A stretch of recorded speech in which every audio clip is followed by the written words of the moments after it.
Pharmacy Group. With a location in West Bay and professional pharmacy at CTMH Doctors Hospital, the Cayman Pharmacy Group has a location for you just around the corner. Seaboard Marine. With over 35 shipping ports, find your shipping solution by calling 949-4977 or visit seaboardmarine.com for competitive rates. FIS MoneyGram, the safest and most convenient way to send money worldwide. MoneyGram, bringing you closer. Coca-Cola, available across the Cayman Islands from Tortuga distributors. Accept no substitutes. Taste the feeling with Coca-Cola. Brand Source Home Gallery, inspiring luxury. And Fidelity Bank. Fidelity, we're good for you. This is For the Record with Orrett Connor.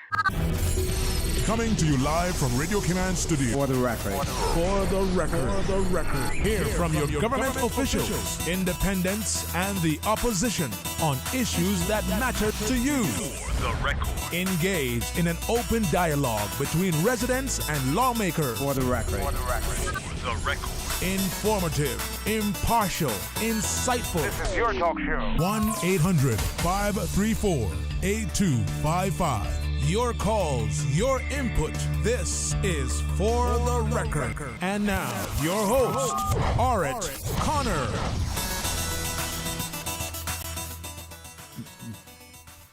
Good morning and welcome to For the Record. Today is Monday, the 22nd day of June 2020. I hope and I trust that everyone had a wonderful, peaceful, restful weekend. Those of you, well, all of us, hard curfew is now ended. So we can certainly breathe a little sigh of relief. But, and with many of the restrictions either lifted or due to be lifted, while we can breathe a sense of relief, we should not let our guards down whatsoever. This is still where we have to put in a lot of hard work to ensure that we all stay safe, that we all stay healthy in the Cayman Islands. So that is why it's going to be important for you to continue to follow the guidelines that the government has put in place for us as well. Those of you who are on the roads of the Cayman Islands this morning, again, we really urge you to please be extremely cautious. Ensure that you observe the rules of the road. Remember that the life you save may be your own. If you celebrated a birthday over the weekend, we want to wish you a happy birthday, belated one. Or if you're celebrating one today, a very happy birthday. For those of you who have lost loved ones, again, we want to extend our sincere condolences to you, and we hope and we trust that your faith will help to carry you through these very challenging times. So, folks, I want to thank you for allowing Radio Cayman and, by extension, For the Record into your homes, into your vehicles as you traverse the busy roads of the Cayman Islands, into your places of work, wherever that may be. As you know, For the Record is a show produced by the staff and management of Radio Cayman, and it is geared towards keeping you abreast of issues as they arise and play out on the local, regional, and international scene.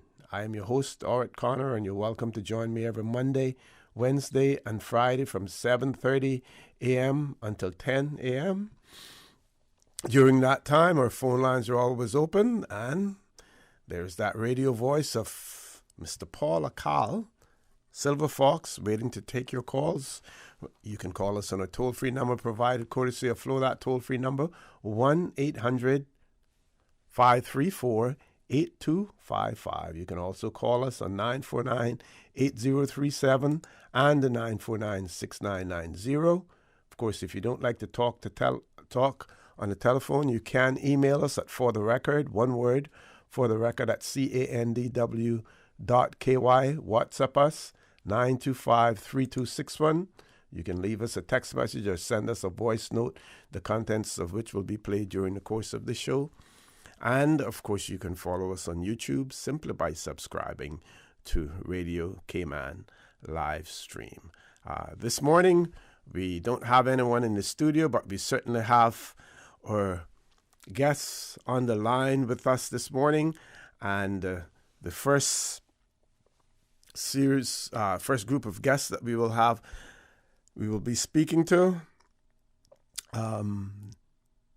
Miss Danielle Coleman, who is the director of HCMI,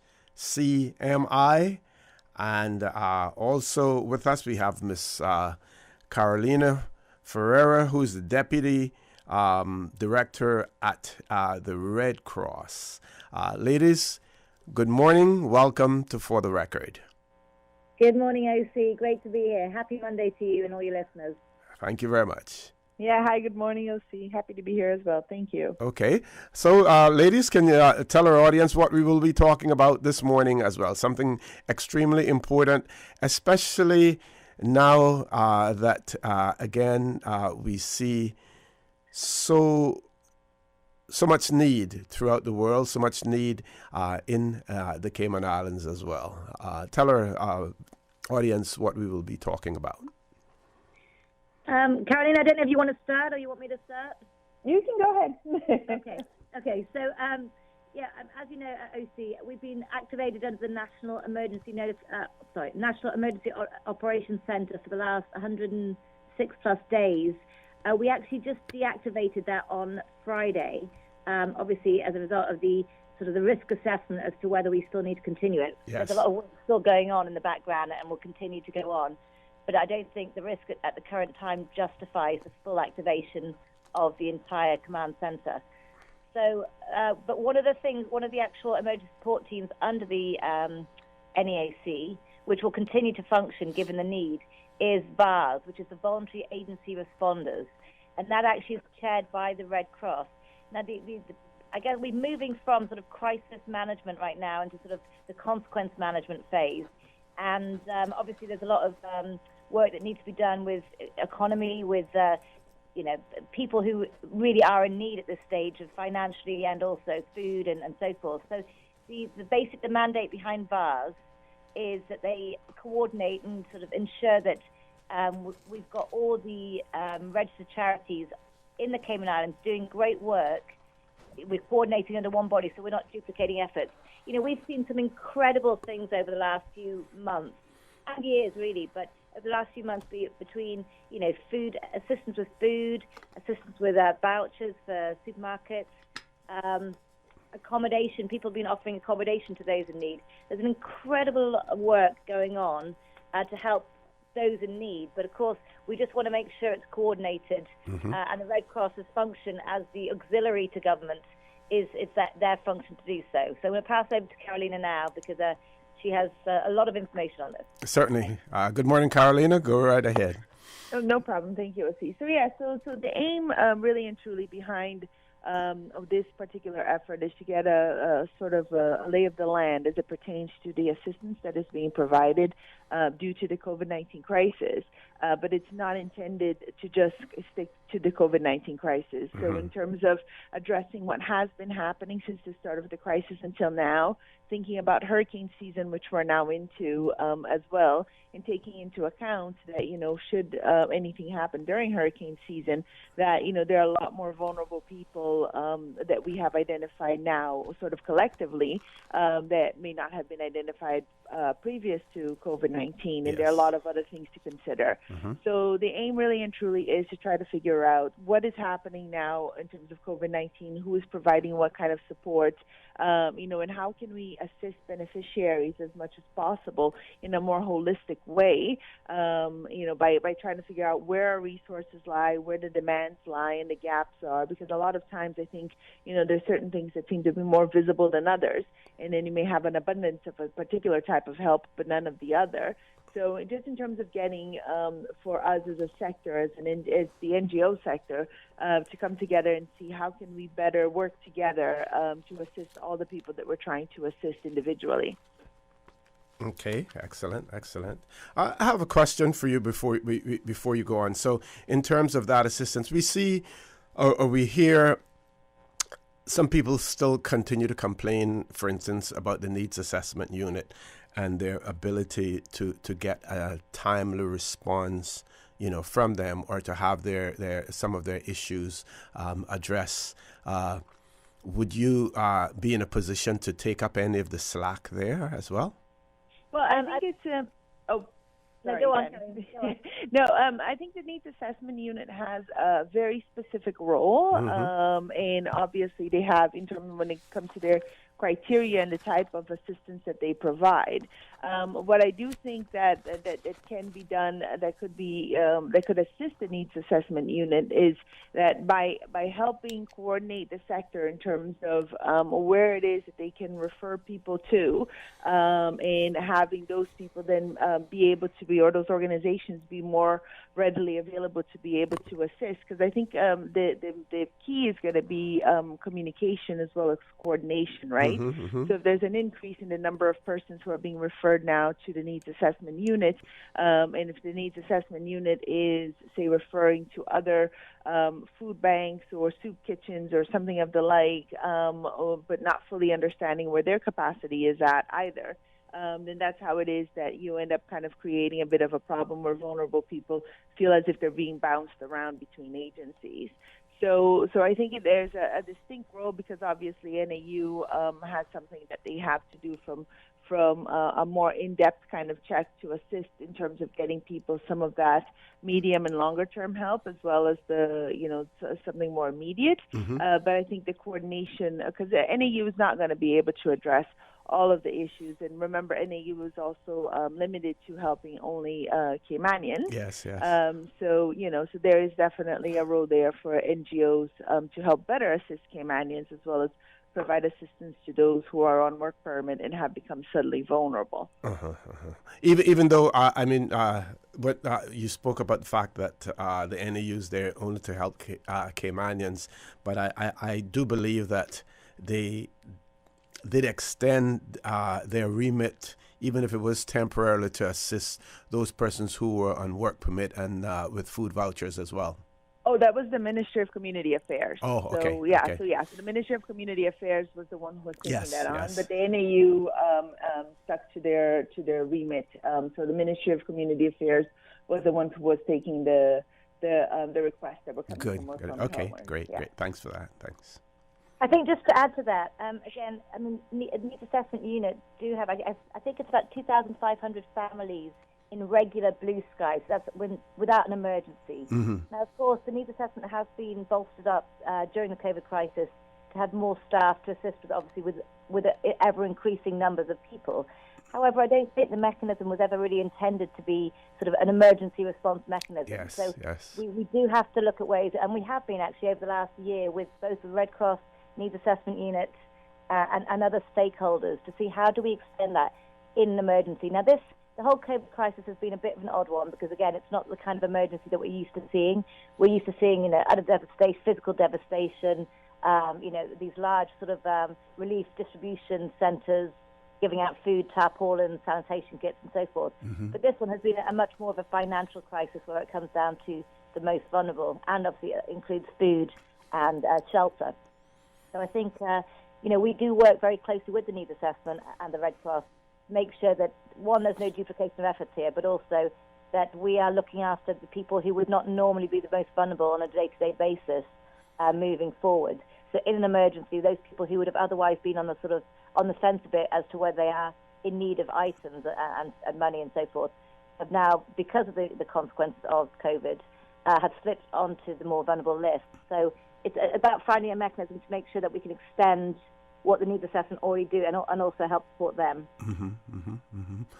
Ms. Ferreira, in terms of the Red Cross, how have you adjusted your normal operations to fit into this unusual situation that we find ourselves in? So basically, we went very early into response mode, I think from about the 13th or so of March. The 3rd of March. Sorry? 3rd of March. The 3rd of March. Okay, yeah, there you go. 10 more days. I don't know what day it is anymore. We've all lost count. Exactly. Just like I honestly thought Father's Day was last weekend, and I found out it was this weekend. So my father got celebrated twice. But yeah. So we went into response mode very early on in March, and that meant that we shut down our day-to-day operations like the thrift shop, like our first aid training, our darkness to light training, and really moved into that role of, the emergency response. So we set up a training, strictly virtual recruitment training and deployment system for a national volunteer response. So in other words, it wasn't just about getting Red Cross volunteers involved, but getting volunteers from other NGOs as well as private citizens who are interested in assisting.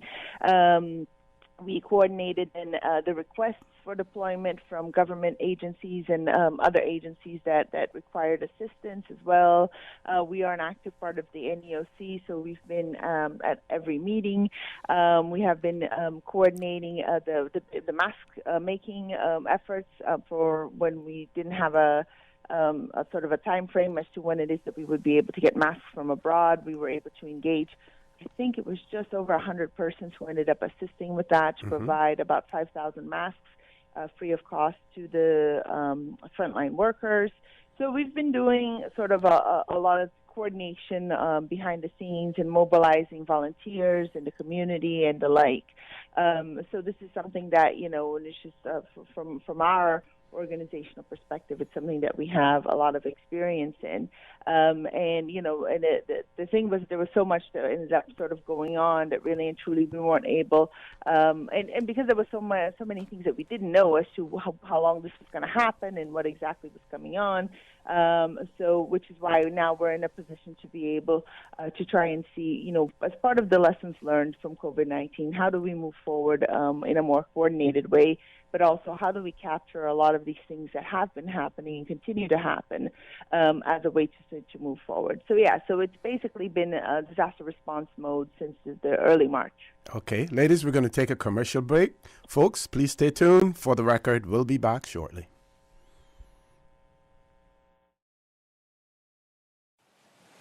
The Cayman Islands boasts of a long, colorful, and rich history. In tribute to our roots, Radio Cayman, the voice of the Cayman Islands, is pleased to bring you the Historical Vignette Series, brought to you by Rotary Central. For more than 110 years, Rotary members have used their passion, energy, and intelligence to take action on sustainable projects. The Cayman Islands, He hath founded it upon the seas. Hubert Lawrence Co-Bodden, Certificate of Honor, JP. Hubert was born in Newlands to Pearlie Nee and Thomas A. Jackson.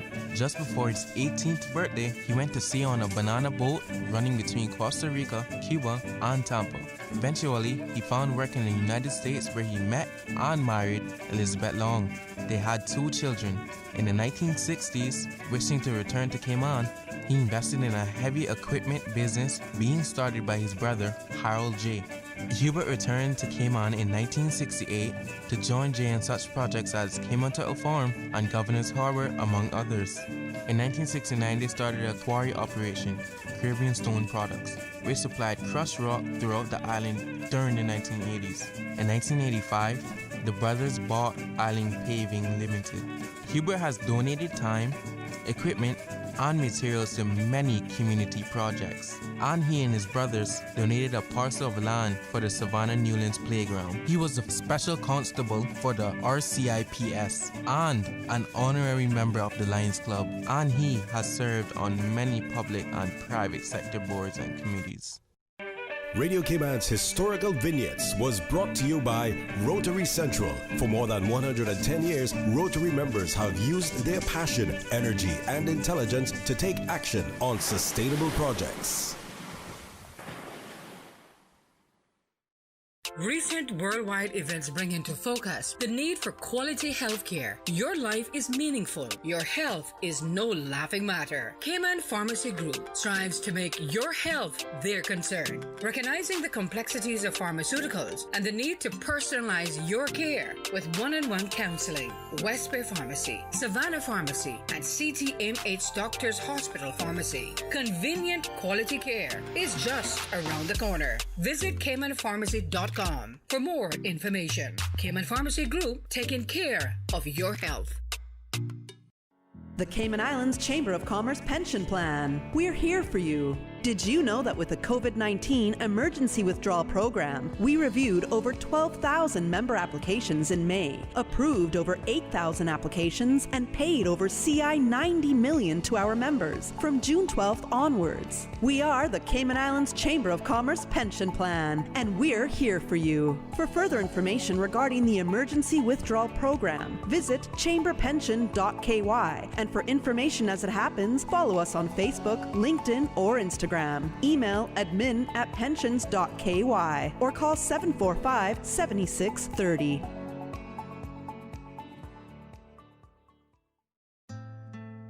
Even in this time of uncertainty, time of challenge, we adapt to change, making good on opportunity, clearing a path of continuity. Our children, our students, seek to further learning confined at home. Our teachers reach out and teach, furthering scholarship, their classrooms scattered far and wide, using technology, bridging distance. That's why Rotary Central joined the AlphaSoft initiative, sponsoring a first batch of 297 of the 600 laptops needed for students in need, students who would be absent from school without a laptop. $7,000 dedicated to the purchase of laptops benefiting children at John Gray High, children at Sir John A. Cumber Primary in West Bay, Rotary Central, and the AlphaSoft initiative, taking care of children who want to learn. Our children, their future, more secure. Rotary, connecting the world. Fidelity Bank would like to thank all essential workers. We salute your efforts and thank you for the sacrifices you've made to keep us all safe. During these challenging times we're facing, our top priority is the health and safety of the communities we serve. And while it's true that things are changing rapidly every day, one thing that will never change is our commitment to giving you the best and sound financial solutions to help you during and after the coronavirus pandemic. At Fidelity Bank, our focus will always be you. Fidelity, we're good for you.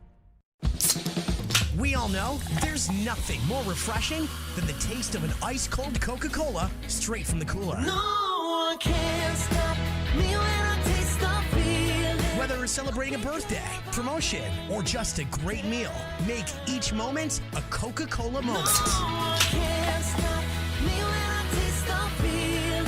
Available across the Cayman Islands from Tortuga Distributors. Make sure you ask for the unforgettable flavor of a classic Coca-Cola. Vamped Motors and RBC Royal Bank are making it easy for you to buy your new car or truck. The Spring into Summer Sale at Vamped Motors is going on now with no money down and no monthly payments for up to 12 months on select models only. That's no monthly payments for up to 12 months or until June 2021 on select models only. Offer ends June 30th. Find out how you can drive home the best deal of the year and call Vamped at 949-8288 or email sales@vampedmotors.com. Hi, I'm remodeling our bathroom. I have a few questions. Sure. What are some ideas to make my bathroom feel larger? How do I know if I'm picking the right vanity? How do I choose a new toilet or a new countertop? Also, the lighting is terrible. Can I put a window or a skylight? And do I really need an exhaust fan? You've come to the right place. At Brand Source, we custom design kitchen and baths, and our talented design team can help answer your questions. Whether you're looking for a modern, functional family bathroom or a luxurious personal retreat, we'll help create that beautiful space that makes your home yours. And if you're in a rush for a new look and have a limited budget, our ready-to-install bathroom vanities, built with solid wood and countertops of the finest materials, are a quick and easy remodeling solution. For the very best in custom-designed kitchens and baths, visit Brand Source Home Gallery on Dorsey Drive, Industrial Park, Cayman's Kitchen and Bath Center. System 1 loaded. 1-800-534-8255. What is on your mind when it comes to the government, independence, and the opposition? Issues that matter to you. 1-800-534-8255. Waiting to hear from you. For the Record. This is For the Record with Orrett Connor. Good morning and welcome back to For the Record. We have on the phone line with us Ms. Danielle Coleman and Ms. Carolina Herrera. Just want to share with you on the an article on the 5th of June of this year. The Compass ran an And around this article, community notice, NGOs, private agencies asked to register efforts with the Red Cross. And I'll share part of it with you. Cayman Islands government is urging non-governmental organizations, NGOs, churches, service and civic clubs to further support the vulnerable by registering with the National Disaster Response Mechanism to harmonize current humanitarian relief arrangements. Officials from the National Emergency Operations Center, NEOC, say that by signing up to the NGO COVID-19 initiative, charities will help to strengthen the impact of services they provide and avoid duplicating efforts during the pandemic and hurricane season. This is exactly what the two ladies, Ms. Coleman and Ms. Ferreira, have been talking about this morning. So, ladies, I'm going to throw the mic back over to you. We have about 5 minutes before we go to the 8 o'clock news, and of course we will have you back after the 8 o'clock news as well. Thanks, OC. Just to reiterate, VAR, Voluntary Agency Responders, chaired by the Red Cross, has actually been around for many, many years. Mm-hmm. It's not just the COVID initiative. It's actually we've been doing this as a partnership between Hazard Management and Red Cross for over 10, 12 years now. Right. We're just really now, obviously, the disasters we're usually facing may require, we don't have communications, may require a very different outlook of our response and relief coordination, whereas this COVID one, again, is much more sort of financial implications. But at the same time, the Red Cross will continue to be the chair people of this for many years to come in their role as an auxiliary to government. It's not a government initiative. It's much more of a sort of a partnership between the government and the Red Cross. And again, we just think it's very, very important to be having this coordination body as opposed to lots of things happening. I mean, I've seen it in a lot of other countries in response phases, more to hurricanes and tsunamis, is that, you have lots of people doing some incredible work, but unless it's coordinated, unless everyone sort of understands, or there's a hub that understands what's going where, you have serious duplication of effort between different NPOs, but you also have people double dipping. And what we need to make sure is that the right goods and the right type of relief service is going to the right people, and that's what this is all about. So far, what kind of success have you been achieving with this, ladies? So far, I think we've had just about 20 odd organizations who have registered. So, and we know that there's a lot more that's happening out there. I think that what we're also trying to get out now is just that, it's not just for the registered NPOs, but also there are a lot of community groups that are kind of, very, very much grassroots, coming out, civil society, bonding together to do this, which is fantastic. But again, when it's like possibly serving already overserved communities or, so we're just still trying to get everyone who is doing anything, whether it is via a registered NPO or as part of, say, a group of friends or family who are trying to get together and do this. This would be the type of thing that we're asking everyone to register, because it's really about the efforts and what is happening on the ground. So it's just like, it's starting to trickle in. I think we have sufficient enough now that we will start making contact with the registered NGOs now, so we can start that dialogue and that conversation as to, just like as a starting point as to, okay, well, here's where we're all at, and, how are we going to move forward, as well as propose some of the things that we have been thinking about in terms of the medium and long-term plans for a more coordinated NPO sector efforts for other disasters as well. Yeah. So do you see yourself somewhere down the road assigning specific roles to some of these organizations, or maybe even asking them to adjust the remit that they have to suit the particular plan that you may have? I don't think that it's necessarily about us assigning anything to people, because obviously we understand, NGOs need to be independent. Yeah, okay. And I think it's important that, because that's the strength of them. But I think that as we go back to beneficiaries, as we see where the needs are, And in order for NGOs to then be remain relevant, they will need to make sure that they are addressing needs that have come out of the community themselves, right? And I think that's one of those things that we need to get back into, because I don't think that realistically as a community we've gotten to the point where we go back to beneficiaries and ask questions. So this is something that, for instance, when we're helping to establish the community emergency response teams, the vulnerability and capacity assessment is such a great tool because it allows people to see what the needs and vulnerabilities are, but also where the capacity lies within different communities. You know, so I think it's about if we're coordinating our approach so that it is more needs-based. And if the needs are now dictating, you know, it's like the community is dictating where the needs are and NGOs are being responsive to that, then it would be, in order for you to remain relevant, you would need to pay attention to the community and to what's coming out of the services that are being engaged or not being engaged. So I think it's about providing that level of information so that, because all NGOs are here really and truly to try to assist the community as much as possible. Mm-hmm. So, you know, this is information that even for us as the Red Cross that we will want to know because, you know, it's like our whole aim is to make sure that we can be there addressing community needs. So it's going to be more along the lines of having that information, making that information available, and then seeing how we work together to address gaps.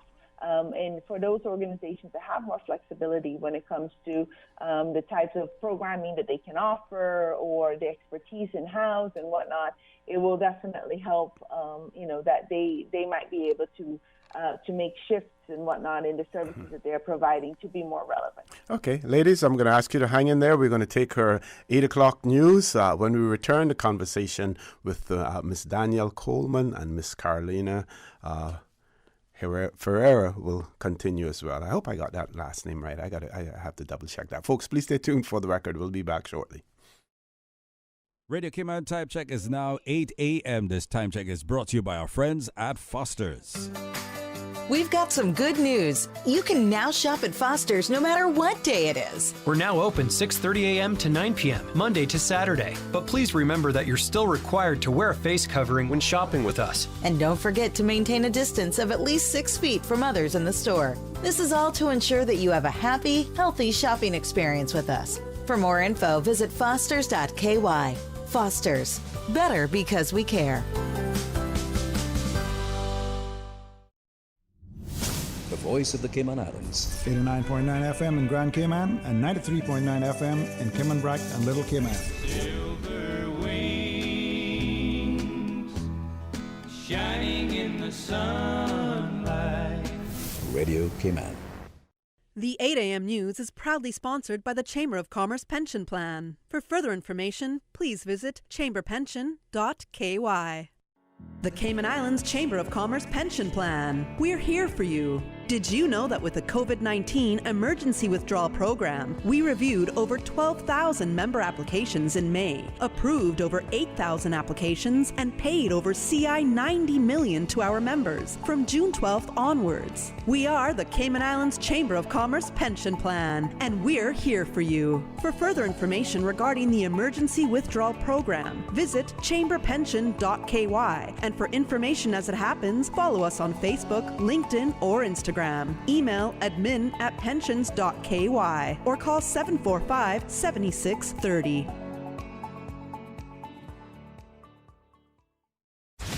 Your voice, your choice for today's biggest news. Radio Cayman, the voice of the Cayman Islands.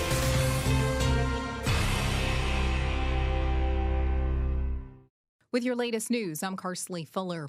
Reopening Cayman's borders to tourists is proving to be a very tricky task with no solid solution yet. We are still actively researching, looking at what's available in terms of quick testing and safe means to bring people back here as tourists and not have to detain them for a couple of weeks while we determine their COVID-19 status. That's not going to work as part of a tourist welcoming plan. Musing on how to handle the reopening, the Premier, the Honourable Alda McLaughlin, has approached the matter with a sense of humour. The way you would handle a sea urchin, very carefully. the thing is that this is a moving, or the date is a moving target. We have to fix a date, and we have to have something to work towards. And so we're working towards the 1st of September. But as matters grow worse globally, that date may be pushed back. The way this pandemic is being managed in other countries is not doing us a great deal of favors. I mean, it is now looking like Florida is going to be the new epicenter of the virus in North America. And of course, we'd like to joke that, Miami is a suburb of Cayman, So that's the place that we go to for just about everything, the place we jump off from to go to most places in the world. However, the premier is more confident on those wanting to return who have homes on island. We do believe that we can, with proper planning, reopen to persons who have homes here, like second homes here, and who want to come back. We're certain we can manage that sort of a situation and that sort of risk. At this stage, there's no answer on how the matter of commercial traffic will be handled due to the number of tourists. And His Excellency the Governor weighs in on a decision to give a one-time honorarium of $1,000 to civil servants who put themselves at risk on the front lines to fight coronavirus. I'm really pleased to see this. I think it's absolutely right that we recognise the hard work of so many people on our islands on the front line. At Friday's press briefing, His Excellency Martin Roper also announced a flight to India that's going on sale today. Those who have registered with the travel hotline will have first dibs and will be notified before the flight is opened up to others. The flight is only for people traveling to India who have an Indian passport or valid overseas citizens of India. Now with a check of international news, here's the BBC, which will take us out of the newscast. I'm Karsley Fuller from Radio Cayman's newsroom. BBC News with Eileen McHugh. Afghan government officials say last week was the deadliest for the security forces in the last 19 years. The country's National Security Council accused the Taliban of killing nearly 300 members of the armed forces. It said the militants' promise to reduce violence was meaningless. The German financial technology firm Wirecard has acknowledged that $2 billion, which are missing from its accounts, probably never existed. Shares in the company have plummeted. The chief executive resigned last week. There's been criticism of a tournament organised by the tennis star Novak Djokovic after two of the world's top players tested positive for coronavirus. Grigor Dimitrov and Borna Coric, as well as two coaching staff, are confirmed to have COVID-19. The exhibition matches took place in Serbia and Croatia. The International Federation of Red Cross and Red Crescent Societies says it's opening 2 new isolation field hospitals in Bangladesh to handle coronavirus cases. The hospitals will treat Rohingya refugees as well as locals. Tens of thousands of South African commuters have been stranded during a strike by minibus drivers. Major roads in the cities of Johannesburg and Pretoria were blocked. The drivers are demanding more financial support from the government, saying coronavirus restrictions have reduced their income. 27 people are reported to have been abducted by Islamist militants in northern Mozambique. The bodies of 6 of them, all men, were found in a village in Macomia district. Most of those taken were women and girls. The United States and Russia are holding 2 days of talks on nuclear arms control. They're discussing whether to replace the New START treaty, which expires in February. And Australia's highest court has concluded that a former senior judge sexually harassed 6 female staff members. BBC News. The 8 a.m. news is proudly sponsored by the Chamber of Commerce Pension Plan. For further information, please visit chamberpension.ky. The Cayman Islands Chamber of Commerce Pension Plan. We're here for you. Did you know that with the COVID-19 Emergency Withdrawal Program, we reviewed over 12,000 member applications in May, approved over 8,000 applications, and paid over CI $90 million to our members from June 12th onwards? We are the Cayman Islands Chamber of Commerce Pension Plan, and we're here for you. For further information regarding the Emergency Withdrawal Program, visit chamberpension.ky. And for information as it happens, follow us on Facebook, LinkedIn, or Instagram. Email admin@pensions.ky or call 745-7630. Stay in touch with Radio Cayman for the latest in news and information. Follow Radio Cayman on social media, Facebook, Instagram, Twitter. Download the Radio Cayman app or log on to our website, www.radiocayman.gov.ky. Radio Cayman, your voice, your choice, your radio. Join us every evening at 6:59 p.m. for the Time Check Salute in Caymankind style with the blowing of the conch shell.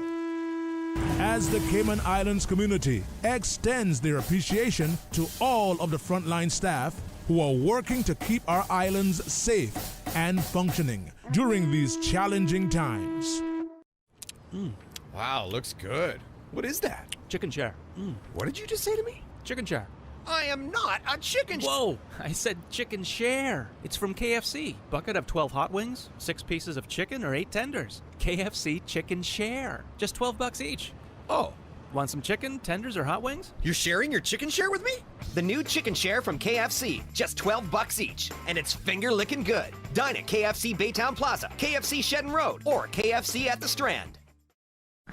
The Weather Report is proudly sponsored by Super Stitch Sewing and Fabric Center, your one-stop household store at 39 Pasador Place, Smith Road. Still offering the best prices in town. Call 949-2833 or go to superstitch.com.ky.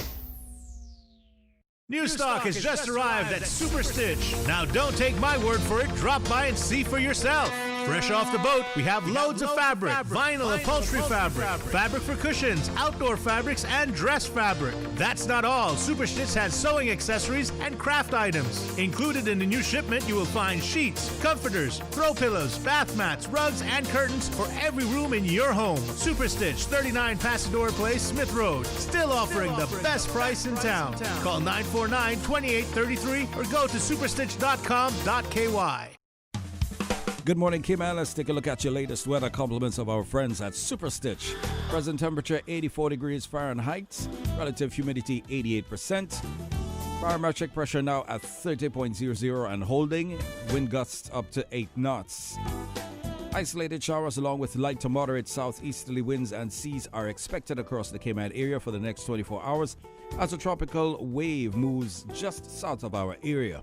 The wave is moving west at 15 to 20 knots. Conditions for today, partly cloudy skies with a 30% chance of showers and possible thunder. Temperatures will rise to the upper 80s. Winds will be east 10 to 15 knots. Seas will be moderate with wave heights of 3 to 5 feet. Later tonight, fair skies, 20% chance of showers. Temperatures will fall to the upper 70s. Winds will be east to northeast 5 to 10 knots. Seas will be slight with wave heights of 1 to 3 feet. High tide is coming up in the next hour at 9:31. It's going to be low at 4:11 p.m., high at 11:13 p.m. For tomorrow, low tide is at 5:27 a.m., high at 10:23 a.m., low at 4:50 p.m., and high at 11:52 p.m. Sunset is going to be at 7:05. Sunrise for tomorrow at 5:50 a.m. The outlook is for similar weather conditions through Wednesday morning. That's your latest weather right here on Radio Cayman. Super Stitch Sewing and Fabric Center was the proud sponsor of the Weather Report, your one-stop shop for all of your household items, craft items, jewelry, beads, and decorations, and much more. Call Super Stitch at 949-2833 or email customer care at superstitch.com.ky. Super Stitch. We are known for our amazing fabrics, top quality tailoring, and dressmaking. But did you know that we also carry trimmings, glitter, sequins, acrylic paints for fabrics and craft, floral wire, glues, markers, foam balls, and assorted ribbons? Yes, we do. You have a do-it-yourself project? Just pop into Super Stitch and see what we have in store for you. There is a craft item for your every need. My favorite, the beads, glass ones, flat, and even those shell ones. Super Stitch, your one-stop household store at 39 Pasadora Place, Smith Road. Still offering the best prices in town. Call 949-2833 or go to superstitch.com.ky. During these unprecedented times, Radio Cayman, the voice of the Cayman Islands, is pleased to bring you the Cayman Strong Series. The Cayman Strong Series is brought to you by Encourse Cayman. Visit encourse.ky to view a full list of wellness services and their qualified team. Encourse Cayman, health, wellness, and happiness.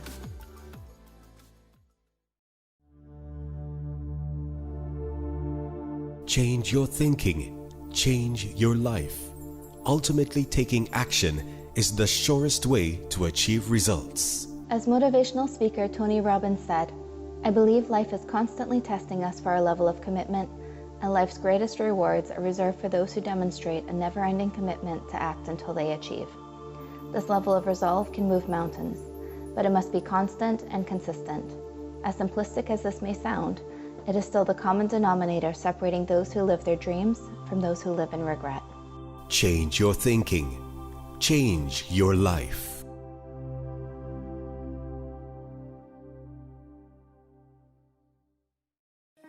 These days, feelings of loneliness, anxiety, stress, and depression can be overwhelming.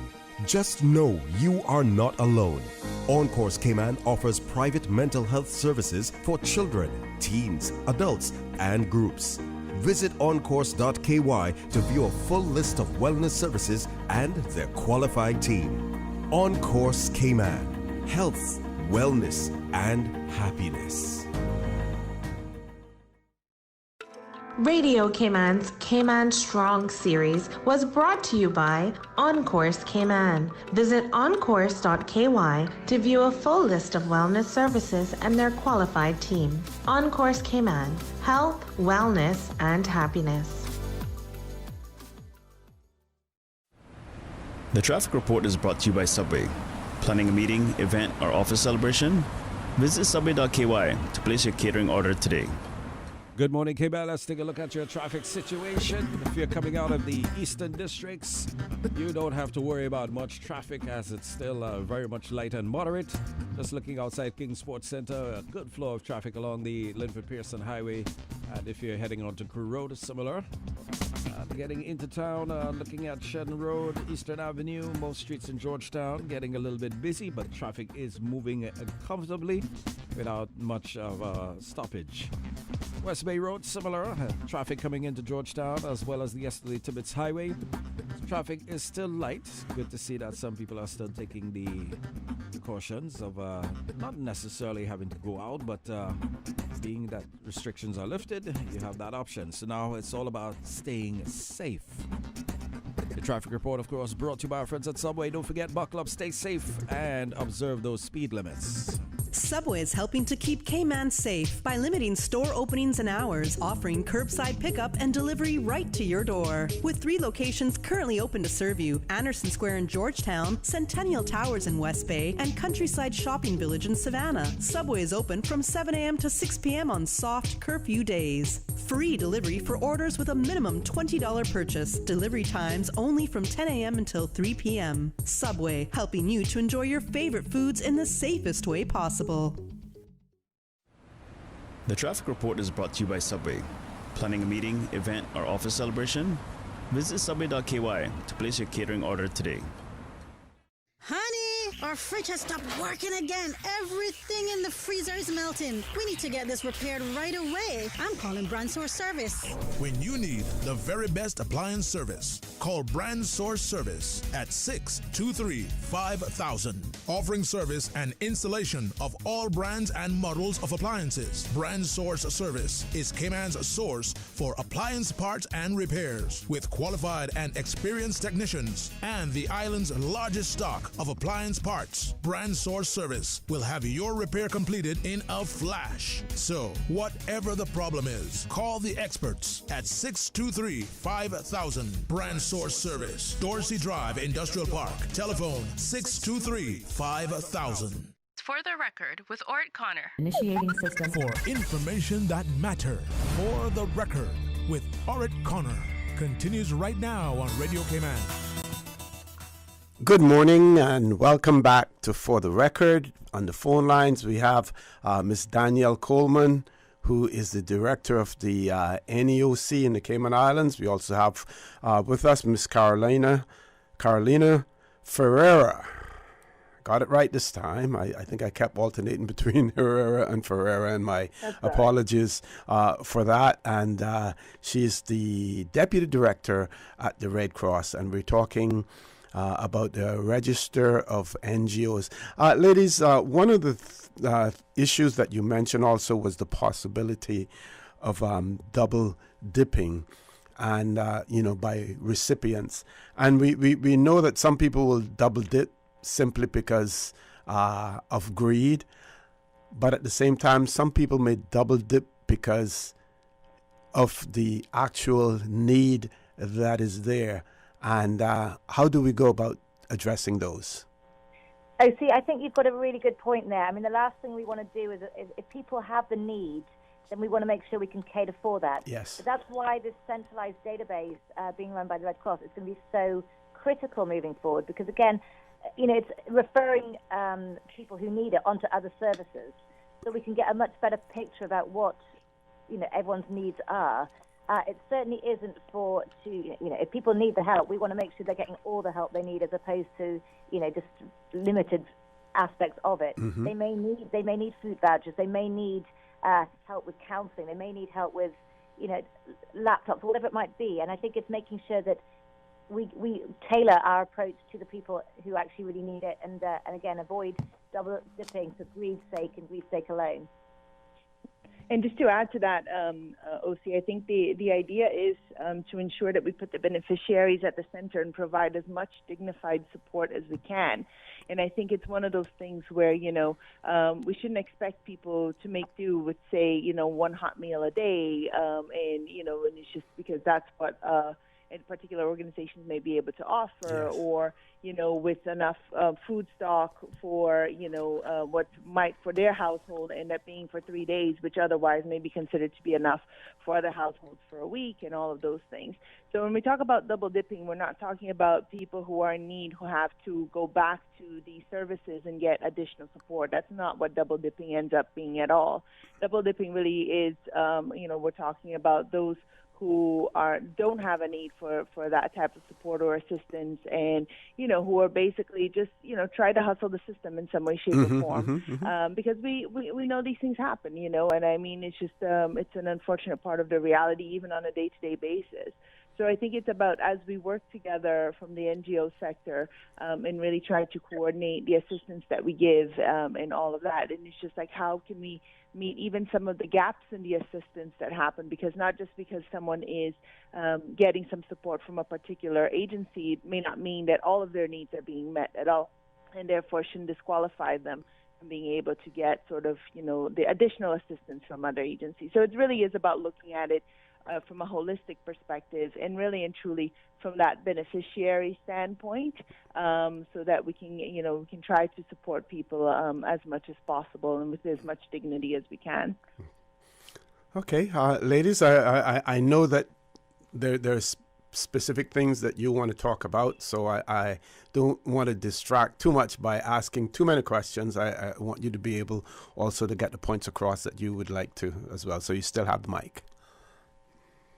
I think what I'm going to say in terms of just even sort of wrapping up, because I am conscious of the time, and I know that you probably have other guests lined up, is just to, again, let people know that this is really intended to be a coordinated effort within the NGO sector, that the ability is for us to coordinate amongst ourselves so that we can better serve those people that we are trying to assist. Mm-hmm. This extends not only to registered NPOs, but also, community-based initiatives that are happening, because those are equally as important. Yes. And they will give us a better picture of the resources that are available, out there in the community, and things that are happening.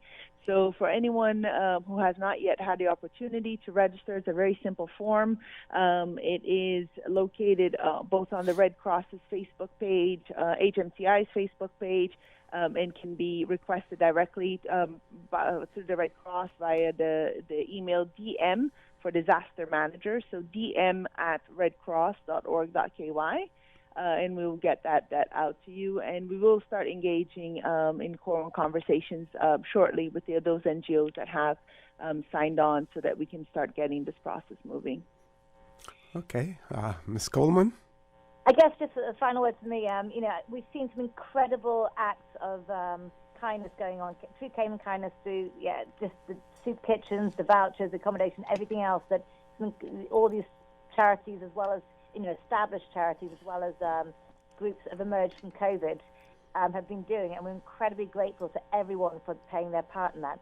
But again, just to make sure this is all sustainable, we've had 3 months of action with COVID, but this, VARS, the voluntary agency under the NEAC, the National Emergency Operations Centre, is a lifelong thing. So we want to make sure that these efforts are captured. We want to make sure that we are, again, moving forward, working together in a very cohesive manner, that communication lines are very much open, and that we are, again, avoiding any kind of duplication of services. So we're really encouraging everyone to sign up for this who have got either a registered NGO or, again, church groups that have come up since the COVID time, just to make sure that, if by chance we have a hurricane this year or next year or an earthquake or whatever it might be in future, that we're all working together in a very cohesive manner. Okay. And you just mentioned hurricanes, and we still have about another 7 minutes before your segment is over. We keep hearing the repeated question, what if we end up with a hurricane during this COVID-19 crisis? Are we prepared to deal with it? How will we deal with it? Do we have enough shelter space for people? Will we have to enforce social distance and all of those questions? Would you like to address some of that in the time that we have? I'd absolutely love to. Hazard management have been doing a lot of work on this because, again, we recognise this year's hurricane season is not only predicted to be quite a busy one, but also we have the added issues of COVID. So we've been working very hard to increase the shelter capacity with our partners at Public Works Department as well as Department of Children and Family Services and the Red Cross to make sure that we have added capacity. So we're looking to bring on about 8 new buildings again this year online. We will be enforcing social distancing as much as possible. Now, again, if we have a Category 5 storm barreling down on us with serious storm surge, we have to make a very valid risk assessment here. And, the risk of catching COVID compared to, obviously the issues of a hurricane may be outweighed. So we would go for, if we had extra people in that shelter that we didn't, hadn't planned for, well, so be it. We just don't have to do that. But we do have PPE, personal protective equipment, in every shelter. Okay. We do a lot of education around this, both with presentations to different clubs and businesses, as well as government departments. And again, anyone who wants a presentation, Hazard Management and Red Cross are happy to do that via Zoom. Okay. But a lot of thought has been going to, again, even increasing shelter management teams, more training. We did a training earlier on this year on what that looks like, shelter management in COVID times. We've also been looking at the supply chain, as in, we've seen, we suspected a bigger disruption from COVID with our supply chains, but we were very fortunate that that didn't happen. And a lot of our markets, say in the States and so forth, remained open for food supplies. But again, what happens if Miami port gets shut down from a hurricane? Where are alternatives? So there's a lot of work that has been going into making sure that Cayman is ready for the hurricane season ahead with COVID times. And again, we'll continue to do that. Also, making sure our communications mechanisms are very robust. We've become so accustomed to using Zoom for all our meetings and so forth. But again, what happens if we lose all forms of communication? And so what does that look like for activation of emergency responders and so forth? So a lot of work has been going into that, and we'll continue to do that over the next few weeks to months. So we're very happy to help anyone with their plans.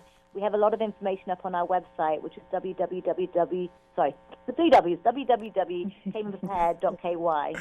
Okay, Miss, go ahead, sorry. Sorry. And just making sure everyone is ready with those, that in mind. Making sure you have your family plan in place, making sure your supplies are ready for the hurricane season ahead, because it's really important this year in particular to be ready. Okay, Ms. Ferreira, from the Red Cross standpoint, you have anything that you want to add to? Sure. Yeah. No. I mean, we have, the Red Cross shelter is usually the first one to open in any type of emergency, whether that is for hurricanes or earthquakes or dump fires. So we have that over there. We have taken all the necessary measures in terms of trying to figure out about social distancing and all of the COVID-19 measures. But I think really and truly what we're focusing on, what Danny sort of alluded to, but it's going to be about personal preparedness and the fact that, now more than ever, it's going to be important for people to be having those conversations with their family members to try to figure out, and it's just who might you be able able to bunk with if your home isn't safe.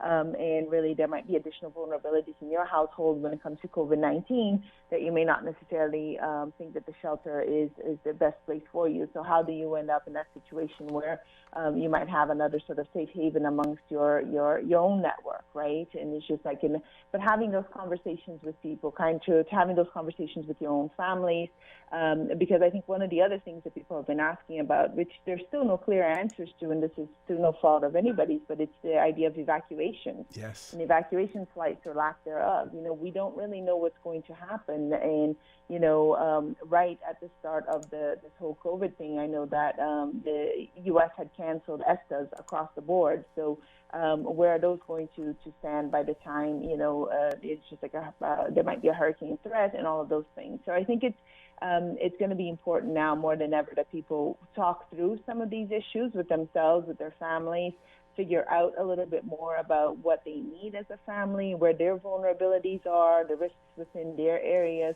Can you shelter at home? Can you not? And really kind of be more proactive about this, because I think, the biggest thing to have happen to us was Hurricane Ivan, and then it came on back and ended up being Paloma, and it still feels as if it was far enough away that there's very little memory of it, and I think it's just like, so I think now there's been so much uncertainty when it comes to all the issues with COVID that, getting your disaster plan ready and actually talking to your family and going through this and thinking things through is very empowering, so that you don't feel as if, you're kind of caught up in something, but rather, we had an idea, we talked about this, so now we know what to do. And it's also really good from a mental health perspective for both adults and children to have that kind of thing. Like, it's okay, we planned for this, we know what to do, and whether it is, we'll go to the shelter or we'll go to an auntie's house or we're going to stay here and this is what we're moving upstairs, or whatever it is, it just helps if you have a plan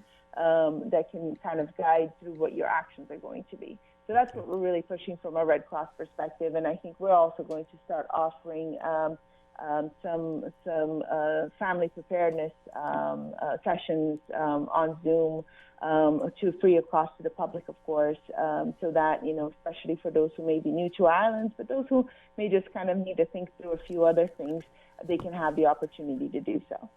Okay, ladies, I want to thank you all very much, and I know I don't have to say to either of you, stay safe, but I'm sure you will anyway. But all the best, and I know both of you are extremely busy, and we want to thank you for the sterling work that you and your organizations do for the Cayman Islands. Thank you, OC, and to you as well. You're doing a tremendous job over there. All the comms are so important in these plans, so thank you for everything you're doing. Thank you. Absolutely. Thank you, OC. Okay, take care now. Folks, we're going to take a commercial break. When we return, we will have none other than MLA and Parliamentary Secretary, Mr. Austin Harris, with us. So please stay tuned. Don't change that dial. Your Radio Cayman 6 p.m. news, Monday through Friday, is brought to you by Logic. Your life connected. Recent worldwide events bring into focus the need for quality health care. Your life is meaningful. Your health is no laughing matter. Cayman Pharmacy Group strives to make your health their concern. Recognizing the complexities of pharmaceuticals and the need to personalize your care with one-on-one counseling. West Bay Pharmacy, Savannah Pharmacy, and CTMH Doctors Hospital Pharmacy. Convenient quality care is just around the corner. Visit CaymanPharmacy.com for more information. Cayman Pharmacy Group, taking care of your health. At Seaboard Marine, customers often ask us questions about their shipments. I have various items coming from different suppliers that I need to ship to Cayman. Do you offer consolidation? Yes, Seaboard Marine offers consolidation for full and less than container loads. We can hold your packages at our Miami warehouse until everything arrives and ship it all in one go. And we have the best rates to Grand Cayman. Visit seaboardmarine.com for more information. Shipping shore to shore, Seaboard. Vant Motors and RBC Royal Bank are making it easy for you to buy your new car or truck. The Spring into Summer Sale at Vant Motors is going on now with no money down and no monthly payments for up to 12 months on select models only. That's no monthly payments for up to 12 months or until June 2021 on select models only. Offer ends June 30th. Find out how you can drive home the best deal of the year and call Vamped at 949-8288 or email sales@vampedmotors.com. Obey the laws and wear the gauze. Protect your jaws from septic paws. Stay clean, K-Man. Reflection sells hand sanitizer from $2.99. 10 surgical masks are only $9.99. And the best KN95 masks from only $3.30. Volume discounts available at all 5 Liquor for Less locations. Shedden Road, North Church Street, Savannah, Northside, and the McClendon Drive Airport location. Don't miss the Liquor for Less incredible lockdown price markdowns. Hundreds of fine from $2.99. Cases of ice cold below wholesale prices. Save $9 off liters of. Enjoy our manager specials exclusively at Liquor for Less. Prices so low, we can't say them on the radio. Liquor for Less enforces the wearing of masks, social distancing, and preventative measures to help stop the spread of COVID-19, such as consistent hand washing and only leaving home for essential purposes. System 1 loaded. 1-800-534-8255. What is on your mind when it comes to the government, independence, and the opposition? Issues that matter to you. 1-800-534-8255. Waiting to hear from you. For the Record. This is For the Record with Orrett Connor. Good morning and welcome back to For the Record. It is my pleasure, and I say that not just using as a phrase. It is really my pleasure to have in the studio with me this morning, MLA and Parliamentary Secretary, Mr. Austin Harris, because when he's in the studio, it makes my job so much easier, because he has a wealth of knowledge. He comes well prepared, and we have all of the information that we need from him. So he's going to give us, an update on the support that continues to be given during the COVID-19 crisis. Mr. Harris, good morning, sir. Welcome back to For the Record. Good morning to you, OC. Always a pleasure to be your guest in studios. Thank you very much for that very gracious intro. And as always, a very good morning to your listening public, particularly those tuned in from my constituency of Prospect. A very happy good morning to you. Also a belated happy Father's Day for yesterday. I trust you had an enjoyable day, and from what I'm hearing, well, it was enjoyable by your standards, though by my standards it seemed to be a bit tiring. I think you rode, 2-3 times around the island, something at least? 60 odd miles, and I think the Premier probably was closer to 70 by the time he got home. Wow. That's just impressive.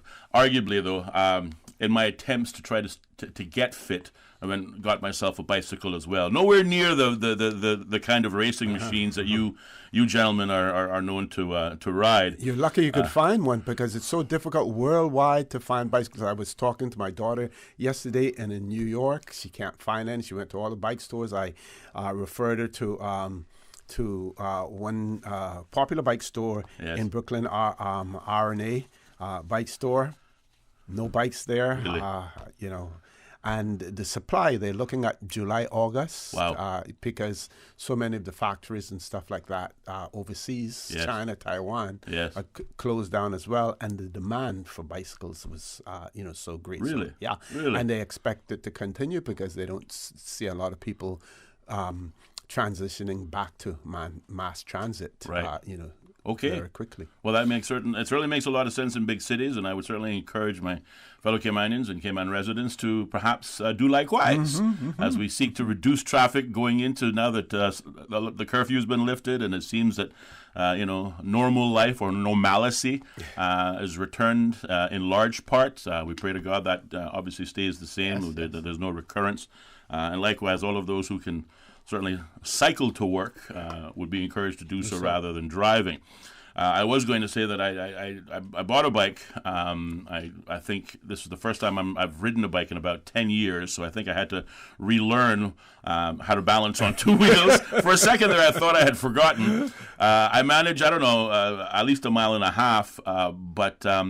when I got off the bicycle, I couldn't feel my legs, particularly from the knee down, the calves to the ankle, just very, very sore. So I'm hoping that'll go away in the next week or so. Oh, yes. As you continue to do it, there's something called muscle memory. Yes. And as you continue, and you'll find your ability to increase your distance every time that you go out there. You get all right. better All at right. it. Yes. Well, my goal is to obviously try to get a bit more fit.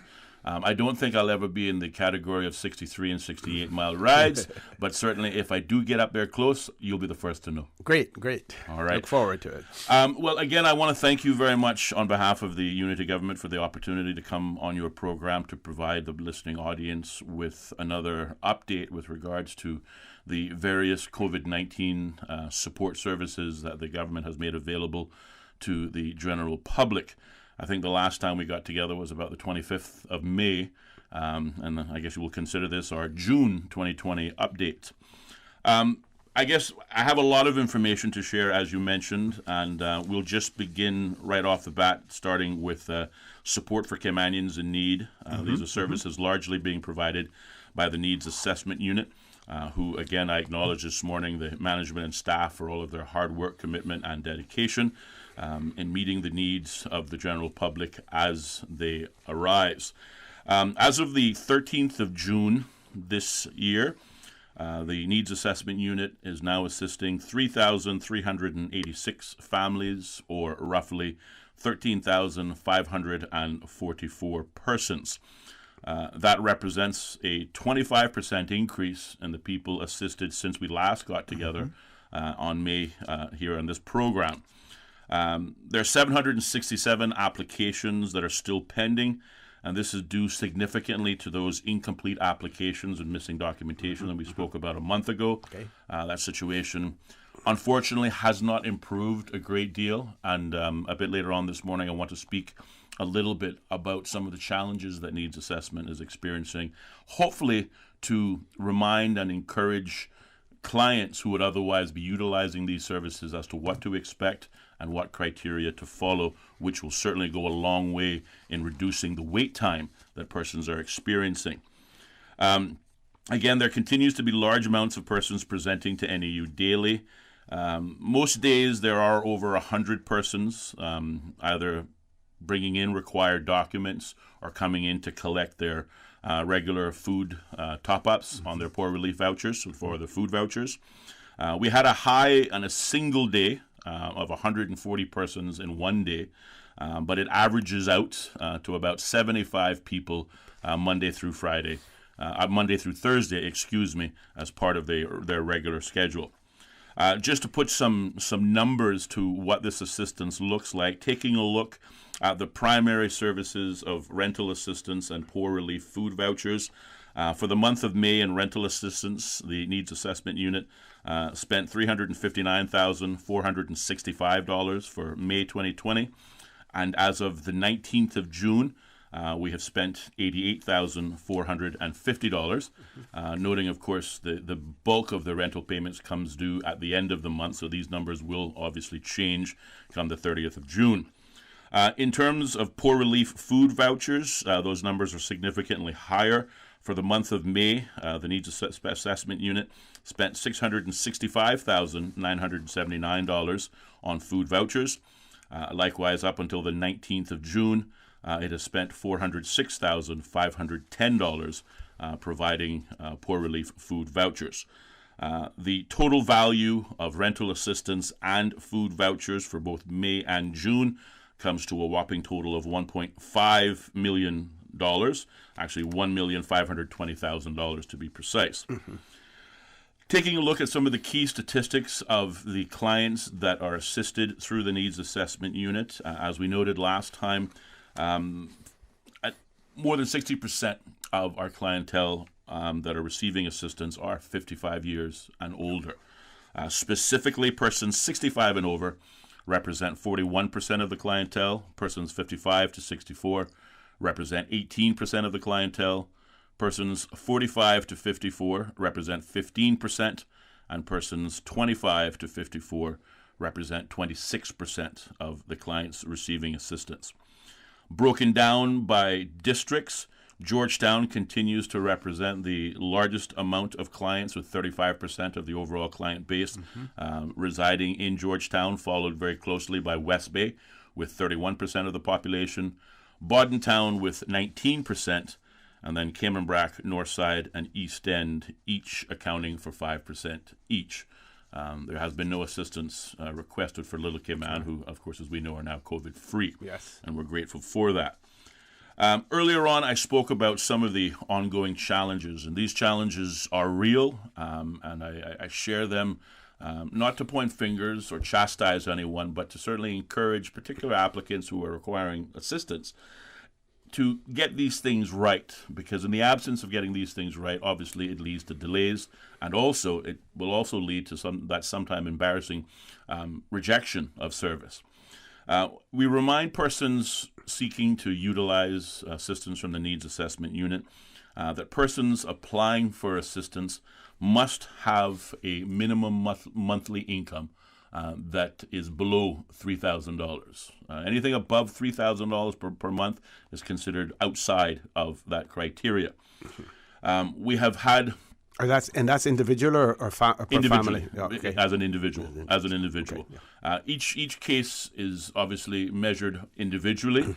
In many cases, of course, individuals are part of a larger family. Once we've assessed an individual's financial state, then of course we look at that from the standpoint of their family members, and obviously the bigger the family, the greater the resources that are applied to them. We've also identified that persons who have completed the documentation, have provided the necessary paperwork, once we have conducted their financial assessment, we're showing more often than not persons having a monthly surplus after expenses of $1,000 or more. Anyone with a surplus after they've paid their bills, quite frankly, aren't in need of needs assessment.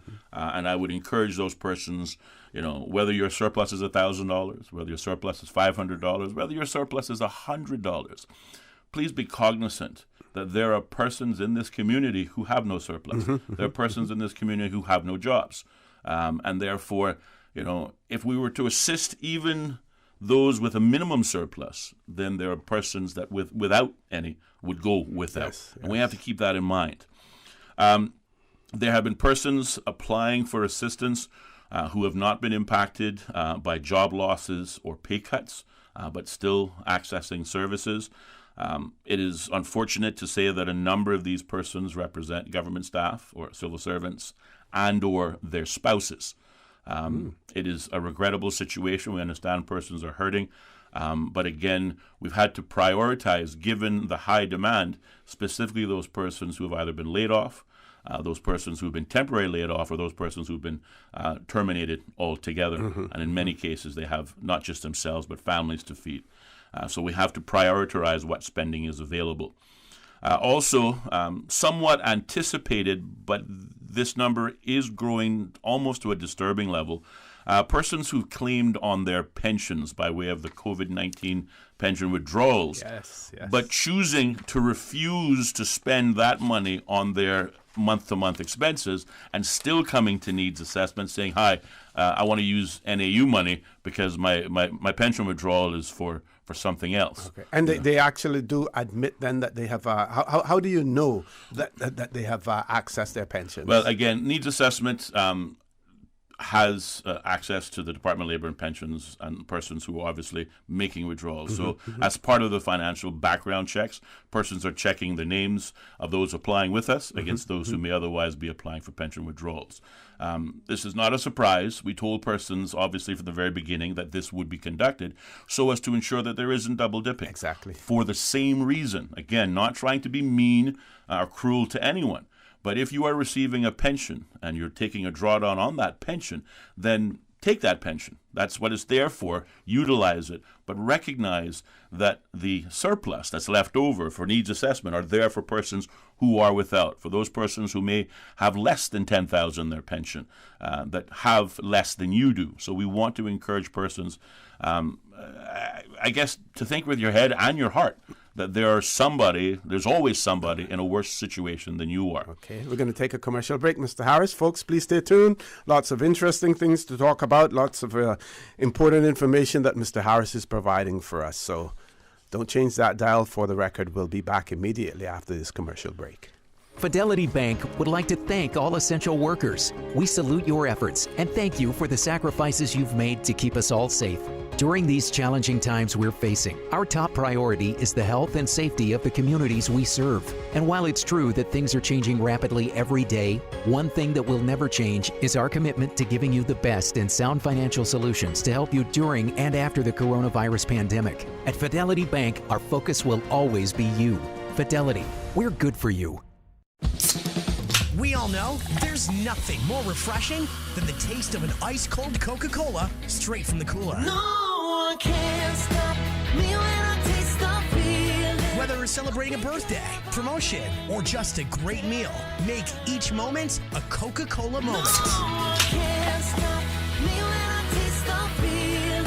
Available across the Cayman Islands from Tortuga Distributors. Make sure you ask for the unforgettable flavor of a classic Coca-Cola.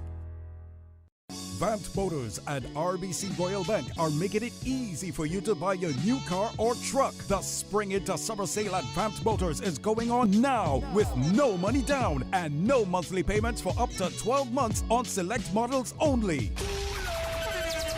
That's no monthly payments for up to 12 months or until June 2021 on select models only. Offer ends June 30th. Find out how you can drive home the best deal of the year and call Vamped at 949-8288 or email sales@vampedmotors.com. The Cayman Islands Chamber of Commerce Pension Plan. We're here for you. Did you know that with the COVID-19 Emergency Withdrawal Program, we reviewed over 12,000 member applications in May, approved over 8,000 applications, and paid over CI 90 million to our members from June 12th onwards? We are the Cayman Islands Chamber of Commerce Pension Plan, and we're here for you. For further information regarding the Emergency Withdrawal Program, visit chamberpension.ky, and for information as it happens, follow us on Facebook, LinkedIn, or Instagram. Email admin@pensions.ky or call 745-7630. The Cayman Islands government reusable cloth mask distribution is almost complete. With the assistance of the RCIPS community police officers and community safety officers, they are conducting the final distributions in various communities across Grand Cayman. If by chance you have not received a mask as yet, visit the RCIPS Community Police Mobile Command at Georgetown Windsor Park Playground, Friday, 19th June, 4 p.m. to 6 p.m. Foster's Airport Car Park, Saturday, June 20th, 4 p.m. to 6 p.m. Kirk's Eastern Avenue Car Park, Monday, June 22nd, 4 p.m. to 6 p.m. Foster's Republic West Bay Car Park, Tuesday, June 23rd, 4 p.m. to 6 p.m. Foster's Camana Bay Car Park, Wednesday, June 24th, 4 p.m. to 6 p.m. Hurley's Red Bay Car Park, Thursday, June 25th, 4 to 6 p.m. Foster's Countryside Car Park, Friday, June 26th, 4 to 6 p.m. Stay safe, Cayman. For the record, with Orrett Connor. Initiating system. For information that matters. For the record, with Orrett Connor. Continues right now on Radio Cayman. Good morning and welcome back to For the Record. In the studio with me, MLA and Parliamentary Secretary, Mr. Austin Harris. He's providing us with an update on the support given during the COVID-19 crisis. Mr. Harris, back to you, sir. Thank you so much. I just wanted to, again, just touch on where we left off. We were talking about persons who made claims on their pension withdrawals and still applied for needs assessment assistance. I don't want to, and I realized it certainly during the break that perhaps I may have painted everyone with a rather broad brush. There are persons who applied for their COVID-19 pension withdrawal but had not yet received it that could have very well been in need within that 45-day window, yes, and simultaneously applied for needs assessment assistance. outside of a one-off food voucher these persons may be entitled to receive. The viewpoint of needs assessment is if you've made a pension withdrawal, then you don't qualify for needs assessment assistance, because in their minds it's certainly double dipping, and I wouldn't disagree with it. Yes. But I don't want to leave the public with the sentiment that everyone was trying to double dip, everyone had received monies, because that would have been incorrect of me. So I just wanted to correct that, and thank you for that. Finally, the other challenge is, as you know, a lot of persons, we talked about it earlier, are assessed individually, but then they receive assistance based on their family unit. Regrettably, we have a number of persons claiming for dependents, children, that do not live in their primary care, but they have them listed on their own application itself. Again, to the listening audience, the Needs Assessment Unit will be diligent in their assessments. The requirements are what they are in order to ensure that those who are genuinely in need receive the assistance. Yes. It makes there's no point to trying to hide or to try to fool the Needs Assessment Unit. It's just a waste of time. It really is. But also, what I want to say is that we encourage persons to recognize that those who either don't provide the requisite documentation, or more important, the persons who might otherwise be, and I don't want to use this word because it's a strong word, but those persons who might either be fraudulently trying to access services, or persons who might know they do not qualify but are trying nonetheless. This takes time, and AU officers have to review each individual case. So persons who don't meet the criteria and know they don't meet the criteria are causing delays in the applications for persons who may very well need it. Have the genuine need, yes. And unfortunately, yes. The needs assessment officer won't know this until after they've gone through the paperwork itself. So again, we encourage persons who are in need of assistance to by all means reach out to the Needs Assessment Unit. The criteria for qualification can be found on their website, and that is nau.gov.ky. You can go online, you can find the criteria to qualify. You can also find the documents that are required to be submitted together with the application. If we do these things, then the application, the assessment, and the approval process will not take as long as it does. I want to say also to some of our rental clients that we have had some delays. In this instance, I would say these are delays on the bank's end, but I'm not going to be too harsh on the bank. When we look at a 25% increase in demand on services in just 30 days, we have to also understand that that increase on services also extends to the bank. Yes. So whether we're sending direct deposit payments for rental payments to the bank, we usually send out 2 tranches, one on the 15th and one on the 30th. These are a lot of transactions. And sometimes the banks become either overwhelmed by those transactions, or as a result of this COVID-19 pandemic, they have internal challenges of their own. Limitations, yes. Working remotely, all of those things. Exactly. Yes. So we have to appreciate that we are all in the same boat, and that includes the bankers, the lawyers, and otherwise service providers. So we have had we've experienced some delays, specifically in the direct deposit rental payments, as well as some of the check issuing on with the banks. And again, this is an internal problem on their side. Thankfully, it's not a problem on the NAU side. It's nothing that we can correct, but it comes down simply to the volume of requests and the volume of otherwise instructions that we're sending to the bank that they cannot always keep up with. Talking about rentals, there's that possibility with so many work permit holders leaving the jurisdiction that there may be a glut on the rental market. Is there any advice that you would give to your clients, for instance, to say, well, here's an opportunity for you to look for something that may be more affordable? There's a possibility with a glut on the market that you will see rental rates go down as well. That would help the NAU if they were to look at those options, because it means then that you have to spend less on them and more to spend on others who are in need. I think it's a fantastic idea, and it's reality. Yes, it is happening. We're seeing obviously a number of persons returning home on the COVID relief, whilst we've had to add rental assistance to the non-Caymanians. Those numbers are relatively small, 591 persons receiving assistance as compared to 13,000+ on the Caymanian side. But absolutely, we encourage landlords in particular to identify themselves, to make their units available to NEU clients when they do come available. We have been encouraging since this pandemic began that landlords exercise a bit of restraint. Don't go increasing your rent because NEU is there to provide the services, but recognizing the fact that a growing number of your countrymen are in poor and distressed circumstances, and you certainly can do a lot to help them by keeping rents low, but gaining your money on sheer volume. There will not, or there should not, be any apartments or condos that are up for rental that would be vacant because the demand is there. So we continue to urge landlords to work with their tenants. Regrettably, though, greed is a reality. We've seen those landlords, almost a natural instinct. Yes, doing just the opposite, choosing not to work with their tenants, threatening to evict their tenants, and in extreme cases, increasing the rent simply because perhaps they know individuals are receiving assistance.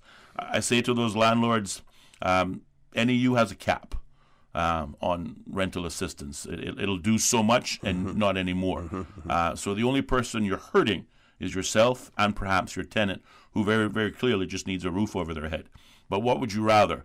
Have your unit vacant for an extended period of time, no income coming to you as a landlord whatsoever, or keeping your rates reasonable and having your units rented, and also providing the roof and shelter over someone's head, particularly your own countrymen.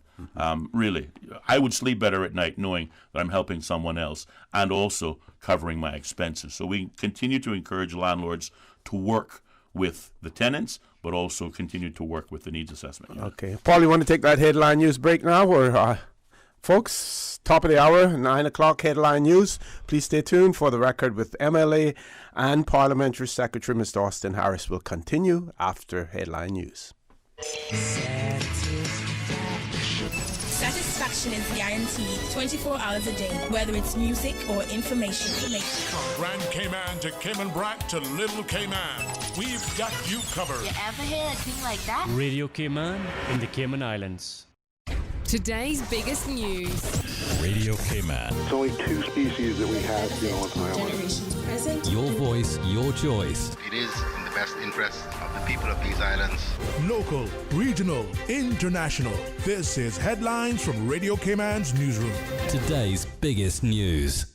The Police Financial Crime Investigation Unit is highlighting findings by the International Financial Action Task Force that fraud and cybercrime has increased during the COVID-19 pandemic, with criminals taking advantage of the pandemic to lure their victims to provide personal information or to part with their money. The public is being advised to remain extra vigilant during these times. The World Health Organization has recorded its highest one-day increase in total cases, with 183,000 added in one day. Most came from Brazil, followed by the United States and India. The high level of confirmed cases is partly down to a global increase in testing. Brazil passed 50,000 COVID-19 deaths, with the U.S. only having more. UK Prime Minister Boris Johnson will discuss reducing the 2-meter rule, with a decision expected tomorrow. South Korea is going through the second wave of coronavirus, even though new infections are falling. Globally, there have been almost 9 million confirmed cases since the outbreak began and 467,000 deaths. Those are your headlines. I'm Karsley Fuller. For the latest in news and information, follow Radio Cayman on social media, Facebook, Instagram, Twitter. Download the Radio Cayman app or log on to our website, radiocayman.gov.ky. Your voice, your choice, your radio. For the record, with Orrett Connor. Initiating system. For information that matters. For the record, with Orrett Connor. Continues right now on Radio Cayman.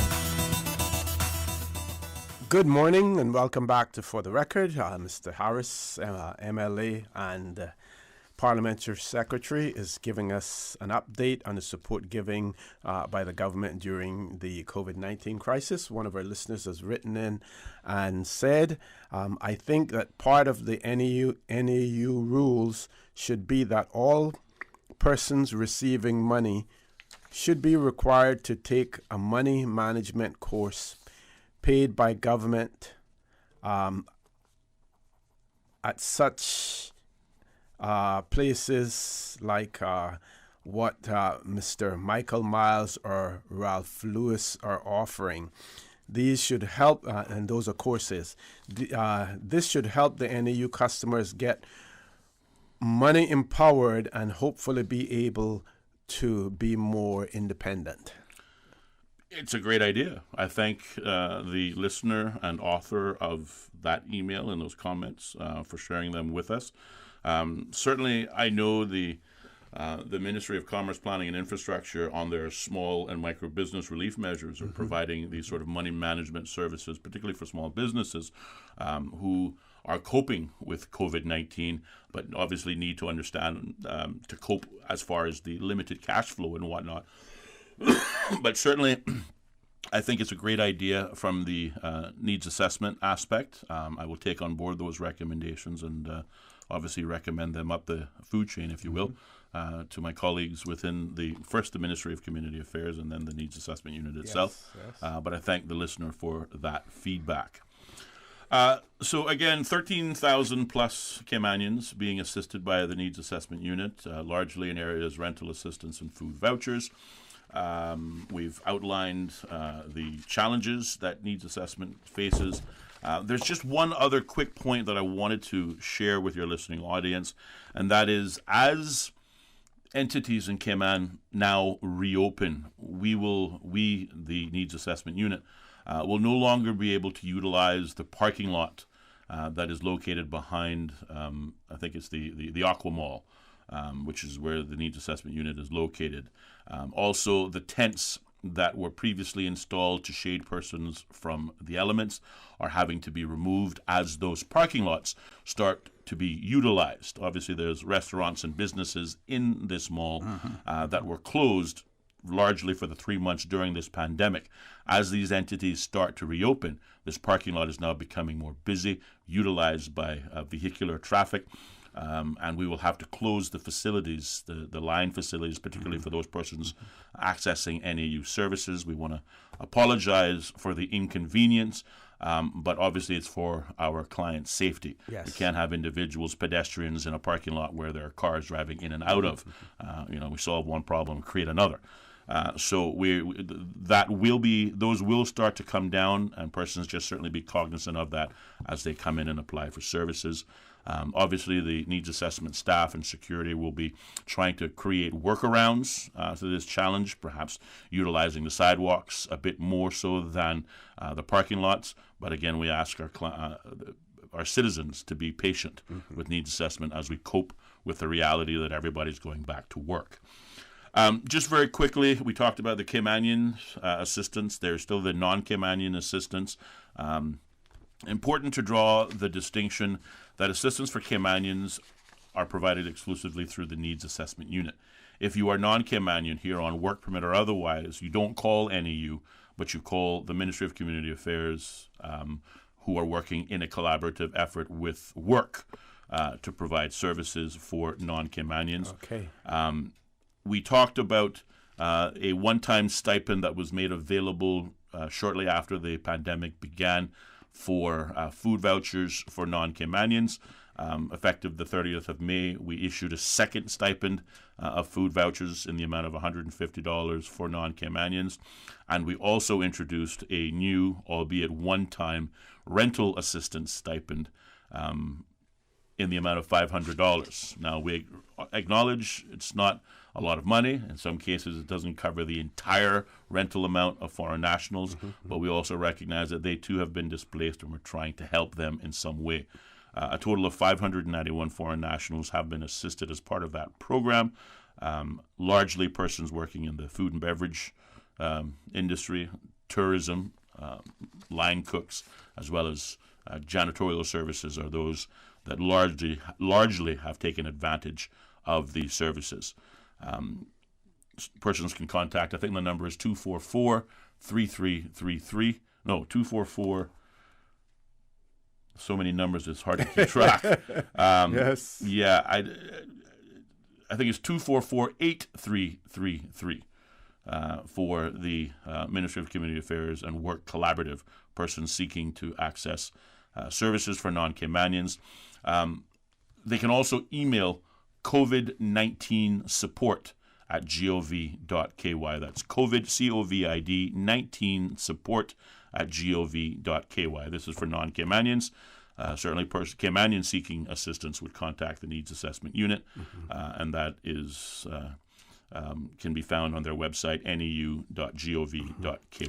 Now, you may not know too much about this particular the operations of R3, but would you expect them to be where in some other instances they have rendered assistance to non-Caymanians that they may reach out in this category as well to assist? Yes, absolutely. R3 Resilience Cayman. I want to acknowledge Emma Graham Taylor and a few other persons in the community who have provided services through these private sector initiatives. They obviously are supplementing the work of government significantly, and we have to recognize their contribution as well as their partners. They have acts of random kindness, Feed Our Future, Meals on Wheels, all of those have combined. Certainly the Wharf Restaurant has participated in cooking meals. All of these initiatives are very useful. We don't discount any of them. Quite to the contrary, we are grateful to our private sector partners, and certainly non-Caymanians needing services that the government obviously cannot provide. They're encouraged to contact these additional resources. Excellent. Moving away from assistance for Caymanians and non-Caymanians and taking a look at the government isolation facility. As you know, the government, in conjunction with the National Emergency Operations Center, which has very recently been disbanded, now that the threat level has dropped significantly to the point where the curfew, which we've been under for 3 months, ended as of Sunday. The NEOC Center has come down. The need for that emergency oversight has ended. But prior to that, we set up a government isolation facility at the local hotel for all returning residents who were required to quarantine for at least 14 days, keeping our community safe. Just an update in terms of numbers. To date, 635 persons have stayed in the government isolation facilities since they were first opened. These figures include returning Caymanians, PR and status holders, Cayman Islands government contracted officers who were on vacation or on medical leave overseas when the borders closed, as well as some new hires and their dependents.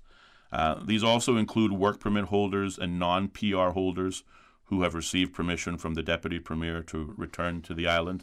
I want to point out again, we talked about it last time when we talked about what kind of work permit holders are we asking to return. Largely in financial services. Okay. And again, let's face it, we're dealing with a health pandemic that certainly none of us planned for, but we're also dealing with trying to get off the blacklist and financial services. So it's very important that we keep that industry going because we've already seen the impact of losing our tourism economy. Yes. So we have to be cognizant that we need to all work and support keeping our financial services up and running. Okay. A lot of those work permit holders have come in for persons working in the financial services arena. All right. And Mr. Harris, in relation to the government-run isolation facilities, yes. No charges for anyone? No. Returning work permit holders and stuff, their companies are not required to reimburse the government? No, the work permit holders will have to pay for their stay. Okay. Caymanians, PR holders, and Caymanian status residents don't pay for their stay, but certainly work permit holders, persons who are coming in to do a job, they're non-Caymanian, they're required to pay, whether as an individual or largely in many cases their employers are paying for that stay. Great. Good for that clarification. We have a caller as well. Let's go to the phone lines. Caller, good morning. Welcome to For the Record. Hi, good morning, O.C. Good morning, Austin. Good morning, sir. Good morning, sir. I heard Austin say a while ago, but I think he came back and corrected himself with regards to persons who make applications for pension wouldn't be subject to applying for NAU. But I think he came back and correct that and say if they hadn't got it, because if it's Fidelity, it's going to be a long time before you get that. It's going to be a long time, because that little face the fella went to your committee. I think Austin, you sit on that committee. Yes. And he was very feisty about what people are going to do with the money. That's not his business. That's not his business. Right? Yes. And let me tell you something. Let me tell you this right now. If it had been me as Joe Public that failed to pay contribution for pension, which they did to me last year, not 2 years ago, for $1,200, a complete oversight, okay? And it was personal reason why the pension officer went at me, okay? But I got her to deal with yet. Me and her gonna deal shortly, okay? Through different legal means. But anyway, if it had been me, they would have locked me up. They would have thrown a book at me. Now I want to find out what Cayman Islands government going to do with him. What is the Cayman Islands government going to do with him? He owes millions to the people that is in his plan. He's the second biggest pension provider. And he's a feisty fellow. He's a very feisty fellow. Okay? He going to come on and say, well, we're going to go buy TV with our money. That's our money. Give it to us. Right? Like the fellow say, it's my money and I need it now. JG Wentworth. It's my money and I need it now. Okay? Yes, sir. So I want to find out. I got two questions this morning. Right? I want to find out what government is going to do with regard to this little feisty fella. Okay? And I want to find out why is it that he is not complying with the laws of this land, the laws of the land. You see, people, I got different interpretation than it seems like than a lot of people.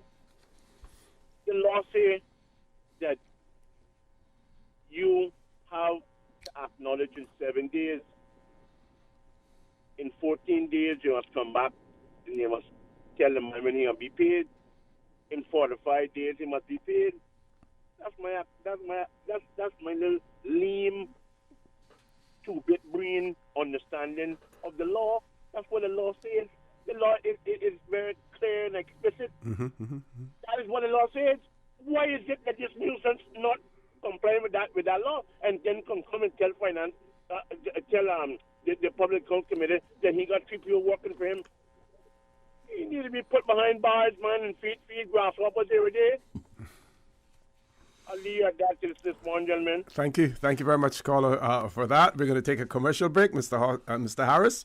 I'll let you respond to that to the extent that you can. But we've heard so much talk about that meeting, Public Accounts Committee meeting, and the reaction from this gentleman, as well. Yes. And I wonder, I'm not sure in terms of his executive standing within the organization, how high that is, but we do see these days when representatives of companies project a negative end up with a negative impact and a negative assessment of their companies, that those companies certainly go ahead and take some remedial action, to address that, because they have to continue to exist and continue to provide services for the public, whether or not that particular organization will do anything, in that part as well. Folks, please stay tuned for the record. We'll be back shortly. We all know there's nothing more refreshing than the taste of an ice-cold Coca-Cola straight from the cooler. No one can stop me when I taste the feeling. Whether it's celebrating a birthday, promotion, or just a great meal, make each moment a Coca-Cola moment. No one can stop me when I taste the feeling. Available across the Cayman Islands from Tortuga Distributors. Make sure you ask for the unforgettable flavor of a classic Coca-Cola. Recent worldwide events bring into focus the need for quality health care. Your life is meaningful. Your health is no laughing matter. Cayman Pharmacy Group strives to make your health their concern. Recognizing the complexities of pharmaceuticals and the need to personalize your care with one-on-one counseling. West Bay Pharmacy, Savannah Pharmacy, and CTMH Doctors Hospital Pharmacy. Convenient quality care is just around the corner. Visit CaymanPharmacy.com for more information. Cayman Pharmacy Group, taking care of your health. Fidelity Bank would like to thank all essential workers. We salute your efforts and thank you for the sacrifices you've made to keep us all safe. During these challenging times we're facing, our top priority is the health and safety of the communities we serve. And while it's true that things are changing rapidly every day, one thing that will never change is our commitment to giving you the best and sound financial solutions to help you during and after the coronavirus pandemic. At Fidelity Bank, our focus will always be you. Fidelity, we're good for you. Taking your medication when prescribed is important to your health, and your health matters to us. The Health Services Authority's pharmacy has locations across the islands, including a new convenient prescription refill location at Smith Road Centre for persons with full insurance coverage. HSA has taken additional safety measures to keep you protected during this extraordinary time, with frequent sanitizing, priority for the elderly and pregnant, additional seating for social distancing, and face mask requirements. If you have questions about your medication, contact one of our pharmacists at 949-8600. For more information about our pharmacy hours and locations, visit hsa.ky. For the record, with Orrett Connor. Initiating system. For information that matters. For the record, with Orrett Connor. Continues right now on Radio Cayman. Good morning and welcome back to For the Record. In the studio with me this morning, MLA and Parliamentary Secretary, Mr. Austin Harris. Mr. Harris, we have a caller on hold, but I'll give you an opportunity to respond to the last caller before we go to the next one. Absolutely. I thank the caller for his comments. Certainly his comments, he's not unique. That particular witness did attract a lot of attention during his testimony. Regrettably, I don't want to preempt the decision that the Public Accounts Committee will be making as a result of the hearings. As always, as a standard practice, the Public Accounts Committee will issue a report on its findings as well as its recommendations following those hearings. And I ask that caller and others to just certainly remain patient. I'm not avoiding the question, but it is certainly the right thing to do as a member of the Public Accounts Committee. I do also want to acknowledge, however, that despite the fact that some of the witnesses' comments may have irritated members of the public, they should not in any way take that as the means that Fidelity or any of the pension providers having difficulty in making those payments. As a matter of fact, I believe the witness gave evidence to suggest that the fund is flush. They've managed to liquidate their holdings, and they will be making the payments as expected. There's not a question of liquidity at all. They did have a few challenges, as did one or two of the other firms, in understanding the processes involved. There were some delays in understanding their criteria from pension provider as well as what the rules have established. But I did not walk away from that discussion hearing or feeling that Fidelity or any company were having difficulty in paying their pension obligations, and I think that's important. But as for the rest of it, I just ask the caller to simply be patient and wait for the Public Accounts Committee to issue its report. Certainly, but and I understand what you say in terms of that you didn't get that impression at all that they had any difficulty. But if truth be told, if they were having difficulty, they wouldn't come up publicly and say it either. No, quite right. Quite right. No, they certainly wouldn't admit that. Yes. But yes, to your point, we have not received any indication or otherwise that difficulty is being experienced by them or any of the other pension providers. But I think the confidence is knowing that the Department of Labour and Pensions is all over this issue. Yes. And certainly when we come back, we'll talk very briefly about just how significant the interest in the pension withdrawals has been. and obviously to highlight the fact that not only are the pension providers very busy, but so too is the intermediary body, regulator body, the Department of Labor and Pensions, and keeping a very keen eye into that. I want to acknowledge the persons like Amy Wollaston and their director, Mr. Bernard Ebanks. Yes. 2 callers. Let's go to the phone lines. First caller, good morning. Welcome to For the Record. Good morning. Good morning. Good morning, sir. I pray that both of you gentlemen, your families are well and safe. Yes, Thank sir. you very much, and same to you. Likewise. Thank you. I wonder if you could clarify something, please.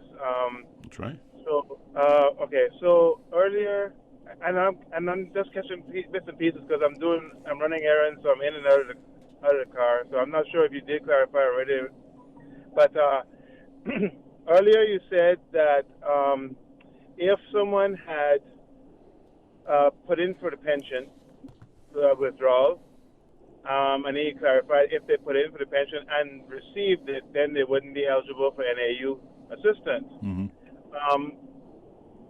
Would you clarify if that's a blanket thing, or are there other criteria, other things to be taken into consideration? Because I'm thinking about those people whose pension withdrawal might not be very big in itself, and it would help. Of course, everything helps, but it might want to be a few $100s or something, and wouldn't go to a point where it would cover things. If everybody gets $10,000 at least or whatever, it would help.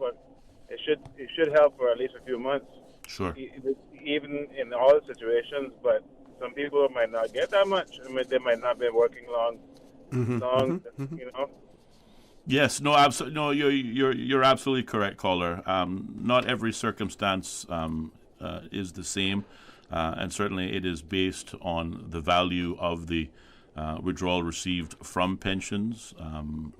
I don't know specifically where the cutoff point is. Is it that persons who receive $5,000 or less qualify, or only persons who receive $10,000 or more don't qualify? I don't have those specifics from the NAU side, but certainly I can be happy to provide those details from an operational standpoint and ensure that OC has them for you and other persons who may be interested. Yeah, certainly. Okay. Yeah, I appreciate it. I mean, I'm not asking specifically for myself or anything, but no, I understand. Sure, we understand. But I'm just thinking about especially young people starting out who just been working for a short time but have all their expenses and stuff, or even elderly who just been working for a small time too. Yep. Point taken, caller. Thank you very much for that. Let's grab another caller. Stay safe. You too. Thanks. Next caller. Good morning. Welcome to For the Record. Good morning, gentlemen. Good morning. How are you? I am well. Mr. Harris, this one is for you. Yes, ma'am. Yeah, it came on again. Oh, goodness gracious, but we're great. We are great. I am proud this morning to hear you rattling off the figures. I mean, if I was sitting in your chair or a chair above you, believe me, it wouldn't be so nice, but I'm happy that you are there to be my conscience because it makes me feel good this morning. Again, it is crystal clear, clean, what a great people we are. We leave nobody behind. And I would like to tell you and for the rest of the world to hear that we're not really good at tooting our own horn. But I'm glad this morning that you're out there and you're giving out the figures and that nobody has been left behind. I'll also say this right now. The countries that refuse to take back their people from the immigration perspective, I would look with a jaundiced eye on applications from those countries going forward. Yes. And namely Nicaragua and India. There is no reason in the world why these countries could not have accommodated their own people back. But you know why? Those great numbers and figures that you're reading off there, that's part of it. Game in the system, and we're easy to game because we are good people. Well, the bunch of us good people at heart. I wouldn't know when to pull in the first string. Well, don't discount yourself, because as I know you, you have a very big heart and a giving heart. Yes. So don't discount yourself. No. Yeah, I got a big heart, but they're not going to make a fool out of me. And I Yes. tell you what, if I need it taken care of, and I call me out there, not far. Yes, ma'am. And let me check off who not coming back here to work. Yes, ma'am. That's all I'm saying. Yes, ma'am. Anyhow, Mr. Harris, I can give you a call. All right. Because there's something on my mind. There's someone on my mind. Okay. And I can give you a call. Certainly. Gentlemen, have a nice day. Thank you. Thank you God very bless. much, caller. Well, You do as appreciate well. it. And thank you for those kind remarks. Sure. One of our listeners has written and said, could you ask Mr. Harris, please, to speak to the fact that some pension funds have been highly uncooperative. For example, one has been rejecting initial applications that are in order simply on the basis that the scanned copies of identification were not in color but black and white. Even worse, some cases over 6 weeks have, in some cases, over 6 weeks have passed since acknowledgement of a properly filed application, and the pension fund still has not paid out, claiming that they are overwhelmed with due diligence, which makes no sense since we are referring to existing customers. There are numerous persons with this situation, and this was supposed to be an emergency assistance program.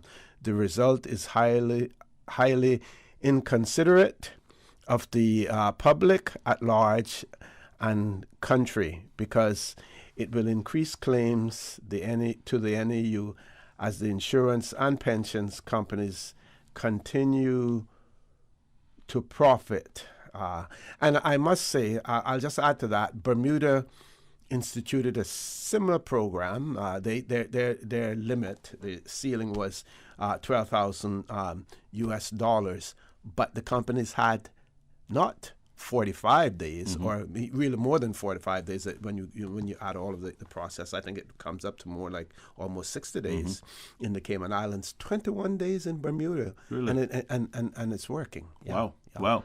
Well, again, obviously, perhaps, we might have to look at that a bit more closely. But certainly, as we understand it, the 45-day period largely had to do with the liquidating of assets. Again, we recognize that pension assets aren't invested in the Cayman Islands. Most, if not all of them, are in stock market-related funds. It takes a minimum of 30 days to liquidate any particular fund and make that investment, liquid cash so that it can be utilized. We also recognize, as you pointed out, the sheer demand on services. And since we're there, we might as well talk about it. According to information received from pension plan administrators, the 7 multi-employer plans, they've received over 40,000 applications for withdrawals, of which 29,000 have been approved. The balance are still pending on decisions to be made, as well as to reviewing both duplications and, of course, dealing with rejections. I heard the question raised prior about color versus black and white. Again, the pension providers have a right to ensure that the information that they're receiving is accurate. In some cases, a color copy may provide greater specific details visually than a black and white copy. Again, maybe potato, maybe potato, maybe a little on the extreme side. We ask both sides, pensioners and the administrators, to be patient, be flexible, and be reasonable.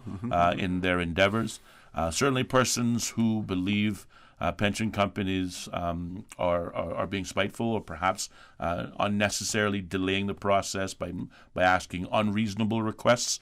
Again, that's what the Department of Labor and Pensions is there for. You can reach them at dlp@gov.ky via email, or of course you can reach out to them. I don't have the telephone number at hand, but we have Miss Amy Wollaston and Mr. Bernard Ebanks, just to name a few that immediately come to mind. But they have a number of qualified staff that are assisting persons with their challenges as it relates to pensions. Okay, we have to take this commercial break, folks. Mr. Harris has a lot that he wants to cover as well, so we want to really move on from pensions unless it is absolutely necessary and there is something new that you're bringing to the table as well. Please stay tuned. For the record, we'll be back shortly. At Seaboard Marine, customers often ask us questions about their shipments. Hi, I'm thinking of buying a car from the States. Which port do you ship out of? Hi, we ship out of Miami, Houston, and Brooklyn. Just let us know your port of choice and we can provide you with a quotation and answer any questions you may have on insuring and protecting your vehicle during its journey. Shipping shore to shore, Seaboard. I've got some beautiful clothes. I know just where they go. Puritan Cleaners.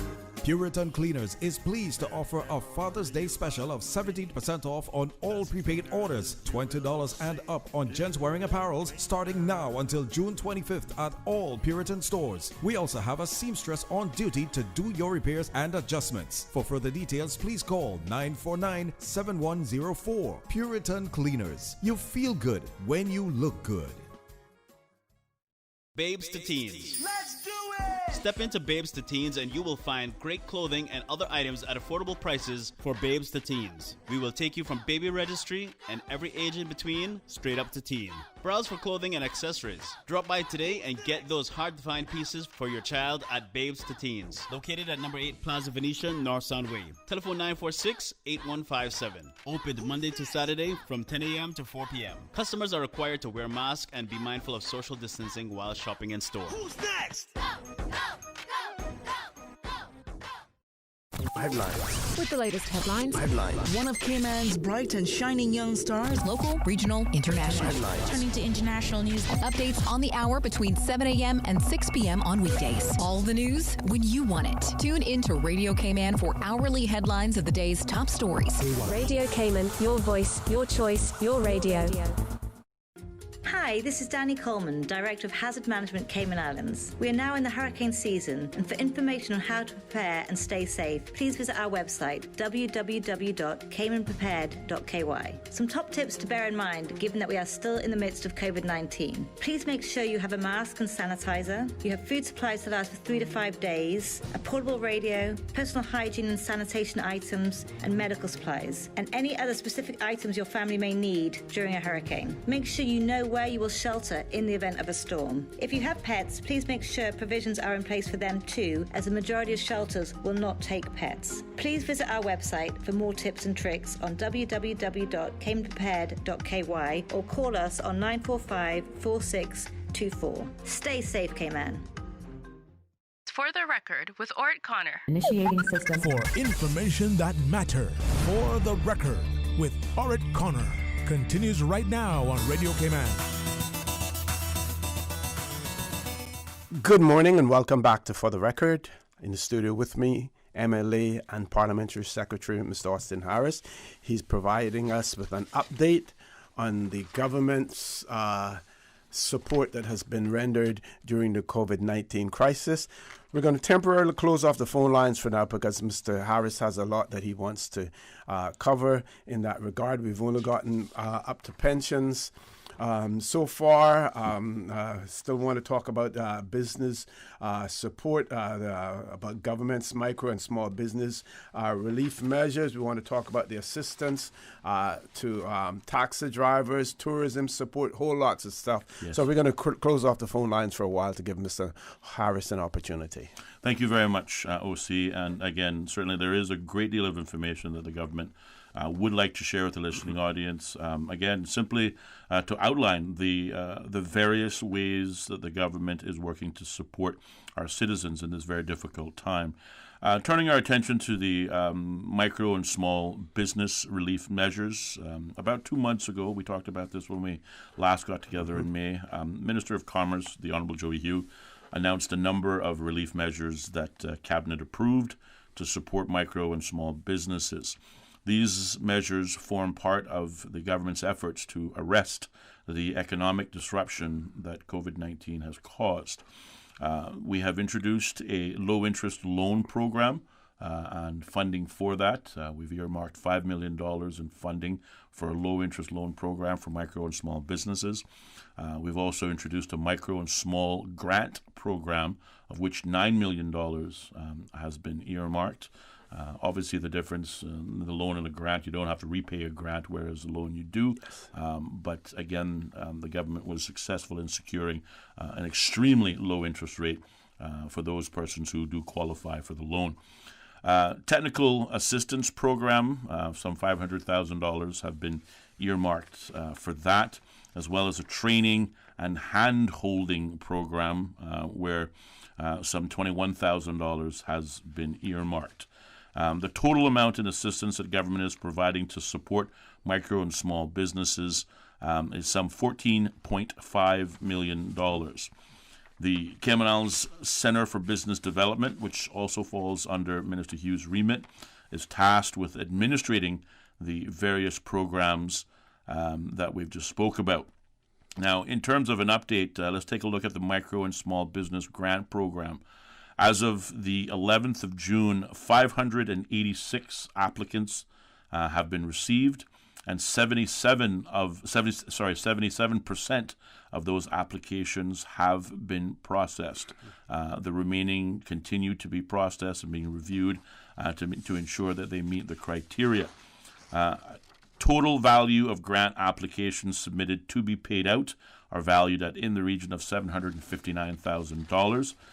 So of those who have applied and will be approved, almost $800,000 will be going out in support of micro and small business grants.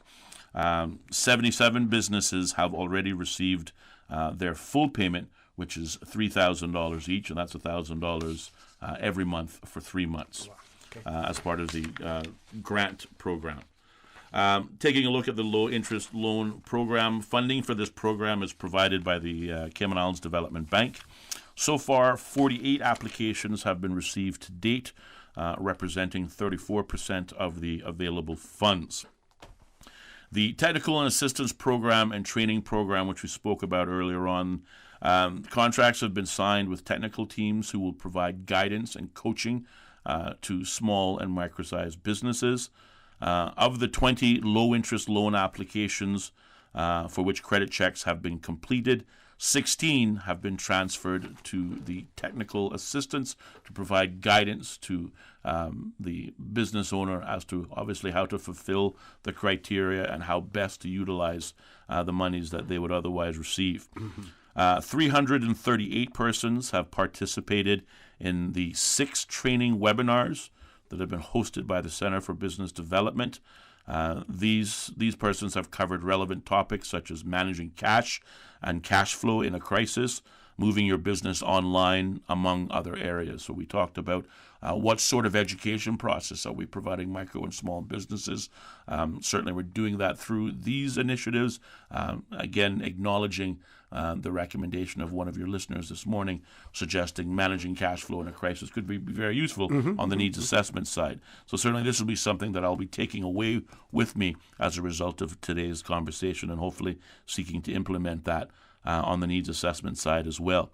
But I certainly want to encourage micro and small business owners to pursue the opportunities which are available to assist them in navigating these challenging times, whether it is applying for the low-interest loans or certainly applying for the small business grants.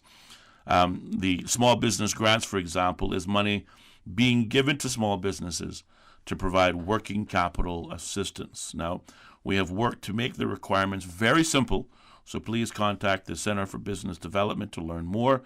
They can be contacted on their hotline number, which is 244-8009. That's 244-8009. Or they can email cicbd@gov.ky. That is cicbd@gov.ky. And of course, the CICBD stands for the Center for Business Development at government.ky. Moving to health insurance. A temporary means of assistance with health insurance payments for qualified persons has been made available. Persons who may not have been able to pay their health for April, in terms of their April premiums, and in need of assistance, are urged to contact the I can never remember the department in which this this applies, but it's www.dhrs.gov.ky. I'm not quite sure what that Department of Human Resources? I think it could be Department of Human Resources. That's what I thought initially, but I think it may stand for something else. But dhrs.gov.ky, or simply emailing HIC, that's Health Insurance Commission, at gov.ky, as he looks for that. So again, these are persons who may have experienced difficulty making their April health insurance premiums. Certainly assistance is being made available for those persons. They can do so through making contact, again, by either going online to dhrs.gov.ky or emailing hic@gov.ky. Focusing our attention to the tourism. Health and Regulatory Services. There you go. Yes. There you go. Department of Health and Regulatory Services. That's the one. Thank you very much. Let me make a quick note of that. Department of Health and Regulatory Services. Of Health and Regulatory Services. Regulatory Services. Thank you, OC. I knew it was something along those lines. But yes, the Department of Human Resources seemed to make the most sense, but that just didn't seem to work out. But thank you for that correction. Moving our attention to the tourism support. Now, again, this tourism support relates to the number of persons who may have been displaced as a result of the shutdown in stayover and cruise tourism since the pandemic began. This, of course, relates also to taxi drivers and tour operators. Some 2,700 displaced Caymanian tourism employees have registered to receive financial assistance in the form of the $1,000 stipend that is up for grabs. That will be provided over, I think, a 3-month period. So $3,000 per individual for those persons who qualify for the Cayman Tourism Employees Assistance Program. 2,700 in total have, in fact, applied. The good news is, as we sit here today, the 22nd of June, these payments are expected to commence as of the 30th of June, so about another week or so. These payments should be being distributed to all those persons who have qualified. If you haven't yet been contacted, you certainly will be contacted throughout the course of this week. Also, with regards to tourism support, particularly for the business entities, whether they be the condos or even the hotels, 13% of the tourism accommodation tax from April 1st to April 30th, the 1st of April to the 30th of September has been waived. Also, surcharges for late payment on tourism taxes for the months of February and March 2020 have also been waived, recognizing, obviously, the significant hit that hotels and tourism-related businesses, those that provide accommodation, obviously have been hit very hard. We've seen certainly reports that in addition to no future outlook for business until at least the 30th of September, a lot of these businesses have had to pay refunds for those persons previously booked. Yes. So that's money out of pocket. We recognize how difficult it is, both for the employer, the business side of things, as well as the individual employees. So we have instituted a waiver of tourism accommodation tax, as well as any surcharge for late tourism tax payments. So that's on the tourism side. Turning our attention now to the employment side. The Ready to Work program has once again been relaunched against the backdrop of COVID-19. This program, OC, is designed to provide industry-specific training as well as retooling of Caymanian workers to better prepare them for the workforce. Some of the key provisions in the Ready to Work program include paid internships by the employer and or by the government when required. It includes support for childcare, if applicable, and includes counseling and coaching. Some of the direct benefits of this program, first with the job seeker in mind, there will be a stipend provided along with support services, again, such as childcare, counseling, and career coaching. The course features experienced and knowledgeable facilitators who will deliver an established employability 101 training program to help persons work through the challenges of employment and, more importantly, staying employed. It provides a structured pathway to employment whilst addressing barriers to employment. The opportunity for a full-time employment that aligns with the needs of the both sides. So in other words, if you're part of the Ready to Work program, it's usually a 6-week program. But certainly, if you identify yourself, if you stand out, certainly in this program, certainly employers are looking to fill certain voids and gaps that will exist. As we talked about before, a large number of foreign nationals have gone home now that their borders have opened. We don't anticipate the borders reopening until the 30th of September, but we see a lot of businesses opening. So for Caymanians, particularly who have not necessarily gravitated towards stay-over tourism, for example, this is an excellent opportunity to do so. So for those persons who participate in the program, it's not just a 6-week work and then thank you very much for your time. Yes. There is the opportunity for persons to secure full-time employment for those persons who distinguish themselves. Okay, we have to take our last commercial break. Folks, please stay tuned. For the record, we'll be back shortly.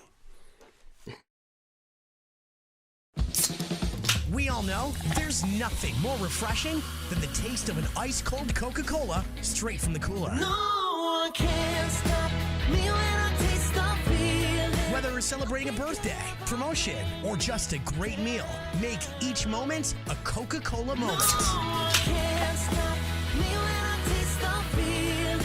Available across the Cayman Islands from Tortuga Distributors. Make sure you ask for the unforgettable flavor of a classic Coca-Cola. Hi, I'm remodeling our bathroom. I have a few questions. Sure. What are some ideas to make my bathroom feel larger? How do I know if I'm picking the right vanity? How do I choose a new toilet or a new countertop? Also, the lighting is terrible. Can I put a window or a skylight? And do I really need an exhaust fan? You've come to the right place. At Brand Source, we custom design kitchen and baths, and our talented design team can help answer your questions. Whether you're looking for a modern, functional family bathroom or a luxurious personal retreat, we'll help create that beautiful space that makes your home yours. And if you're in a rush for a new look and have a limited budget, our ready-to-install bathroom vanities, built with solid wood and countertops of the finest materials, are a quick and easy remodeling solution. For the very best in custom-designed kitchens and baths, visit Brand Source Home Gallery on Dorsey Drive, Industrial Park, Cayman's Kitchen and Bath Center. At Seaboard Marine, customers often ask us questions about their shipments. I have various items coming from different suppliers that I need to ship to Cayman. Do you offer consolidation? Yes. Seaboard Marine offers consolidation for full and less than container loads. We can hold your packages at our Miami warehouse until everything arrives and ship it all in one go. And we have the best rates to Grand Cayman. Visit seaboardmarine.com for more information. Shipping shore to shore. It's not Toolfest at A.L. Thompson's, but it's almost as good. Toolfest has been an annual 2-day event since 2009, but because of current events, there will be no live demos. But that's okay, because what will be at Not Toolfest is the deepest discounts of the year on select hand tools and power tools for 3 weeks. Save big on tools by Makita, Milwaukee, Bosch, Skill, Dremel, and other power brands, and get 15% off all items in the tools department now through July 4th. Remember that Father's Day is June 21st, so give them a big boy toy from A.L. Thompson's during Not Toolfest. Do you know how much the economy grew in 2019? Or how much companies in the Cayman Islands earned from financial services provided to the rest of the world? And how much did foreign companies invest in the country last year? The annual business survey is being conducted by the Economics and Statistics Office from now until July 17th. Seek to collect information needed to answer these questions. The surveys include all entities that produce goods and services in the Cayman Islands. The surveys are confidential under the Statistics Law and are exempt from the Freedom of Information Law. Your response matters. Do your part. Fill out and return your survey forms to the ESO. Remember, better data, better decisions, better business. For assistance in filling out the forms or for more information, visit www.eso.ky or call 525-8565 or 325-6652. For the record, with Orrett Connor. Initiating system. For information that matters. For the record, with Orrett Connor. Continues right now on Radio Cayman. Good morning and welcome back to For the Record. We're in the last leg of the show this morning with MLA and Parliamentary Secretary Mr. Austin Harris. Before I give the mic back over to him, two things. One of our listeners wrote in and said that they had an opportunity yesterday to take a drive down in this West Bay Road area, and they were appalled at the number of vehicles in the public beach parking area, and people were playing dominoes. They weren't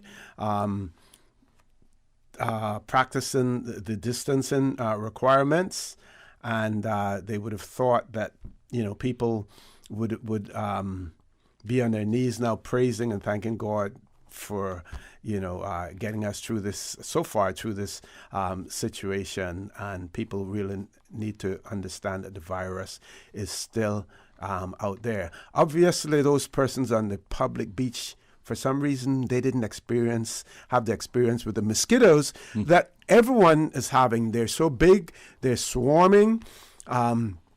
I haven't heard the spray plane in my area in the eastern end of the island for quite a while. I just hope it isn't in the Camana Bay area and about there that they're circling all of the time. I had a thought. One of the explanations that they give for the spraying is that they spray before the rain so that the granules, when it rains, they dissolve and they kill the larvae in the water. Seems well, logical. if the plane isn't out there spraying, can you give those granules to individual households and let them spread it out in their yard or something? Because, I don't use mosquito repellent because I figured if I were able to survive to the 50s and the 1960s, I should be able to do it now because things are supposed to be better. I had to put the mosquito repellent on. People are complaining out there.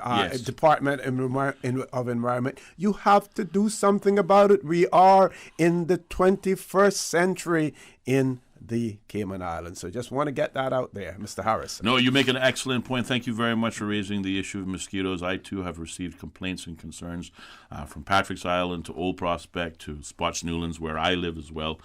Certainly the mosquitoes have been intense. And funny enough, you mentioned the 50s and 60s, but this morning when I was out walking my dog, that's the thought I had. I was swarmed by mosquitoes, and I almost imagined what it must have been like in the 50s and 60s when there were so many mosquitoes. It was said that they were suffocating cattle.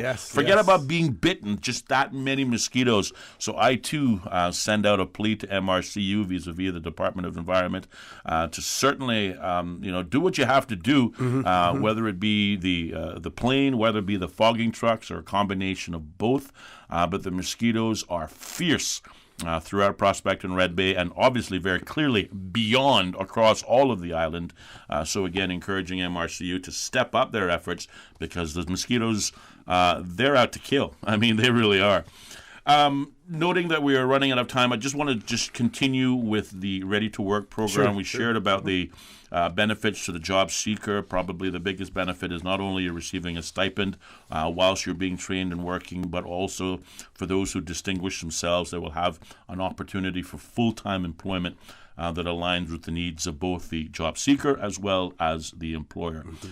From the employer side of things, the benefits, well, again, a subsidy is offered for 6 months. So for those employers who cannot afford to pay those persons on the Ready to Work program, don't worry, the government is there to provide that benefit for you. So you get a free worker for 6 months that you don't have to pay. We're just asking you to train. And certainly, of course, if they distinguish themselves, then we're going to encourage you to hire them.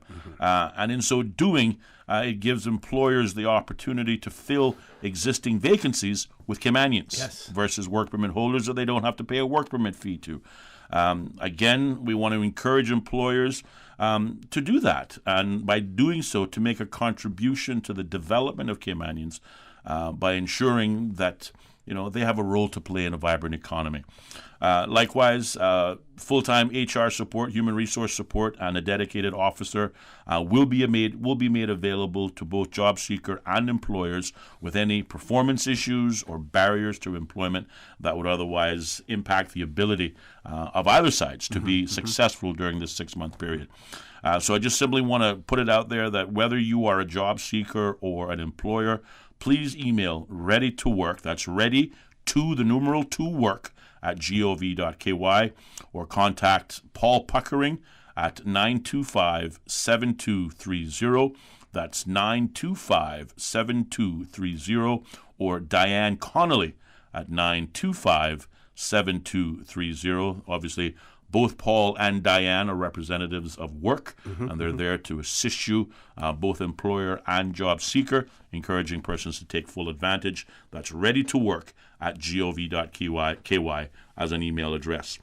And last but certainly not least, I think it was at Friday's press briefing, civil servants would have heard that there will be a one-off payment of an honorarium for COVID responders within the public service. I want to point out, because I got a number of calls on this and questions on this on Friday in particular, this is not a one-off stipend available to all civil servants. It is a one-off stipend being made payable to specific civil servants who distinguish themselves as part of their COVID, either frontline or first responders. The Deputy Governor and respective chief officers of the ministries will be identifying such persons and making recommendations that they in fact receive this honorarium. I say again, the Deputy Governor and chief officers, this is not a program being run by the elected arm. It is being run directly by the administrative arm of government. So if you're a civil servant, reaching out to your politician isn't really going to assist, because it's the Deputy Governor and, more importantly, your immediate line manager and the respective chief officer that is going to identify the fact that you were, you conducted yourself above and beyond the call of duty. The good news is... Like talk show hosts. Like talk show hosts, quite right. and the technicians, right, Paul? Absolutely. Well, I was going to say the good news is that there were a great many civil servants who distinguished themselves, again, going above and beyond the call of duty. Certainly, I think of the 19 persons who were redeployed to NEU alone from other departments that came on board. They didn't complain, they didn't grumble, but they came on as team players. I think of persons like Ventisha Connolly, who came on board from the Ministry of Tourism to assist the Ministry of Community Affairs and the work program to provide assistance to non-Caymanians. Just tremendous civil servants doing what they have done over and over again. I know people like to say the civil servants are this and that. I too, admittedly, once upon a time, before I knew better, joined that bandwagon. But, there's a big difference being on the inside as opposed to on the outside looking in. And being on the inside, I have seen the kind of dedication, commitment, and personal sacrifice that civil servants play. A great many of those persons stood out and distinguished themselves during the COVID pandemic. And certainly, I'm certain that the Deputy Governor and or the respective chief officers will not obviously forget them as well. But a one-time honorarium for COVID responders has been made available within the public service. This will not be a special supplementary of new monies, but in fact the funding for this will be borne from either pre-existing human resource budgets or savings realized in personnel costs. So it's coming out of existing budgets. We're not creating a new supplementary in order to make this payment. So that's, I guess, positive from a money management standpoint. But sometimes, in this case, it is recognizing those persons who went above and beyond. And there were a great many of those persons. I think of certainly, if it were up to me, the 31 staffers that make up the needs assessment unit that committed themselves to the needs of this community, they all would be honored if it were up to me. But I just point out, it's not up to me. It's up to the Deputy Governor and the respective chief officers. But that is all I have for you this month as part of our update. Certainly, should things change and should things continue going into July, then I will be back again providing you and your listeners with as much updates as I can. We certainly look forward to that. Just before you go, this person has written and said the small and micro business loan program is apparently undersubscribed. Why do you think that this is? I suspect that it's because many businesses do not meet the requirements of the 60% Caymanian ownership. What can the Cayman Islands government do going forward to encourage facilitate and support Caymanian business ownership. Secondly, regarding assistance with health insurance payments, could you kindly provide details regarding eligibility? Again, taking the last question first, I don't have details on eligibility. That's why we would encourage persons to either go online to dhrs.gov.ky, and again, that's the Department of Health and Regulatory Services, yes. Or by emailing HIC, Health Insurance Commission at gov.ky. That criteria will be shared with you through those phone lines, if you will, or through those contact numbers. Obviously, each individual person's circumstance is different. So to say there's a blanket criteria, I just simply don't know that. Apologies. As it relates to the undersubscription of the small business loan and or the grant program, we recognize this. There were some challenges at first. When we talk about the loan program funded through the Cayman Islands Development Bank, the Cayman Islands Development Bank, their standard protocol is they assist 100% Caymanian-owned businesses. There aren't many completely 100% Caymanian-owned businesses. A large part of the businesses that do operate, because whether it be funding or otherwise, are 60-40. Yeah, and we still haven't totally eliminated fronting. Exactly. So there are a few challenges there. We acknowledge that. We are looking more keenly as to how we can obviously reach out and benefit more broader Caymanian-run businesses. But all I can say to that caller is continue to watch this space. And it's certainly for persons wanting to access these services. Again, the hotline number is 244-8009 for whether the small business grant or the small business loans, or you can email cicbd@gov.ky. Okay, and just before we go, even though I'm running over time, just want to point out to you that the Cayman Islands Development Bank has put out a press release, and they're advising of their reopening starting today, Monday, the 22nd of June. Their opening hours to the public will be Monday to Friday, 9 a.m. to 1 p.m. For loans or by appointment only on Mondays and Fridays from 9 a.m. to 3 p.m. So for loans and appointments only from 9 a.m. to 3 p.m. Wearing masks will be required and social distancing rule observed as well. And it goes on to say that you may, however, continue to make loan payments to CIDB, to your CIDB account online at Cayman National Bank. CIDB is committed to serving the public as best as possible. So again, Mr. Harris, I want to thank you very much for being here with us this morning. Gone way over the time, but again, the mosquito people, if you're listening out there, please do something about the mosquitoes. Folks, have a great day, and as usual, we ask the good Lord to bless these three beautiful, wonderful Cayman Islands. Thank you. For the Record is brought to you by Vamped Motors, the only authorized Ford and Toyota dealership serving the Cayman Islands. Cayman Pharmacy Group, with a location in West Bay and professional pharmacy at CTMH Doctors Hospital. The Cayman Pharmacy Group has a location for you just around the corner. Seaboard Marine, with over 35 shipping ports, find your shipping solution by calling 949-4977 or visit seaboardmarine.com for competitive rates. FIS MoneyGram, the safest and most convenient way to send money worldwide. MoneyGram, bringing you closer. Coca-Cola, available across the Cayman Islands from Tortuga Distributors. Accept no substitutes. Taste the feeling with Coca-Cola. Brand Source Home Gallery, inspiring luxury. And Fidelity Bank. Fidelity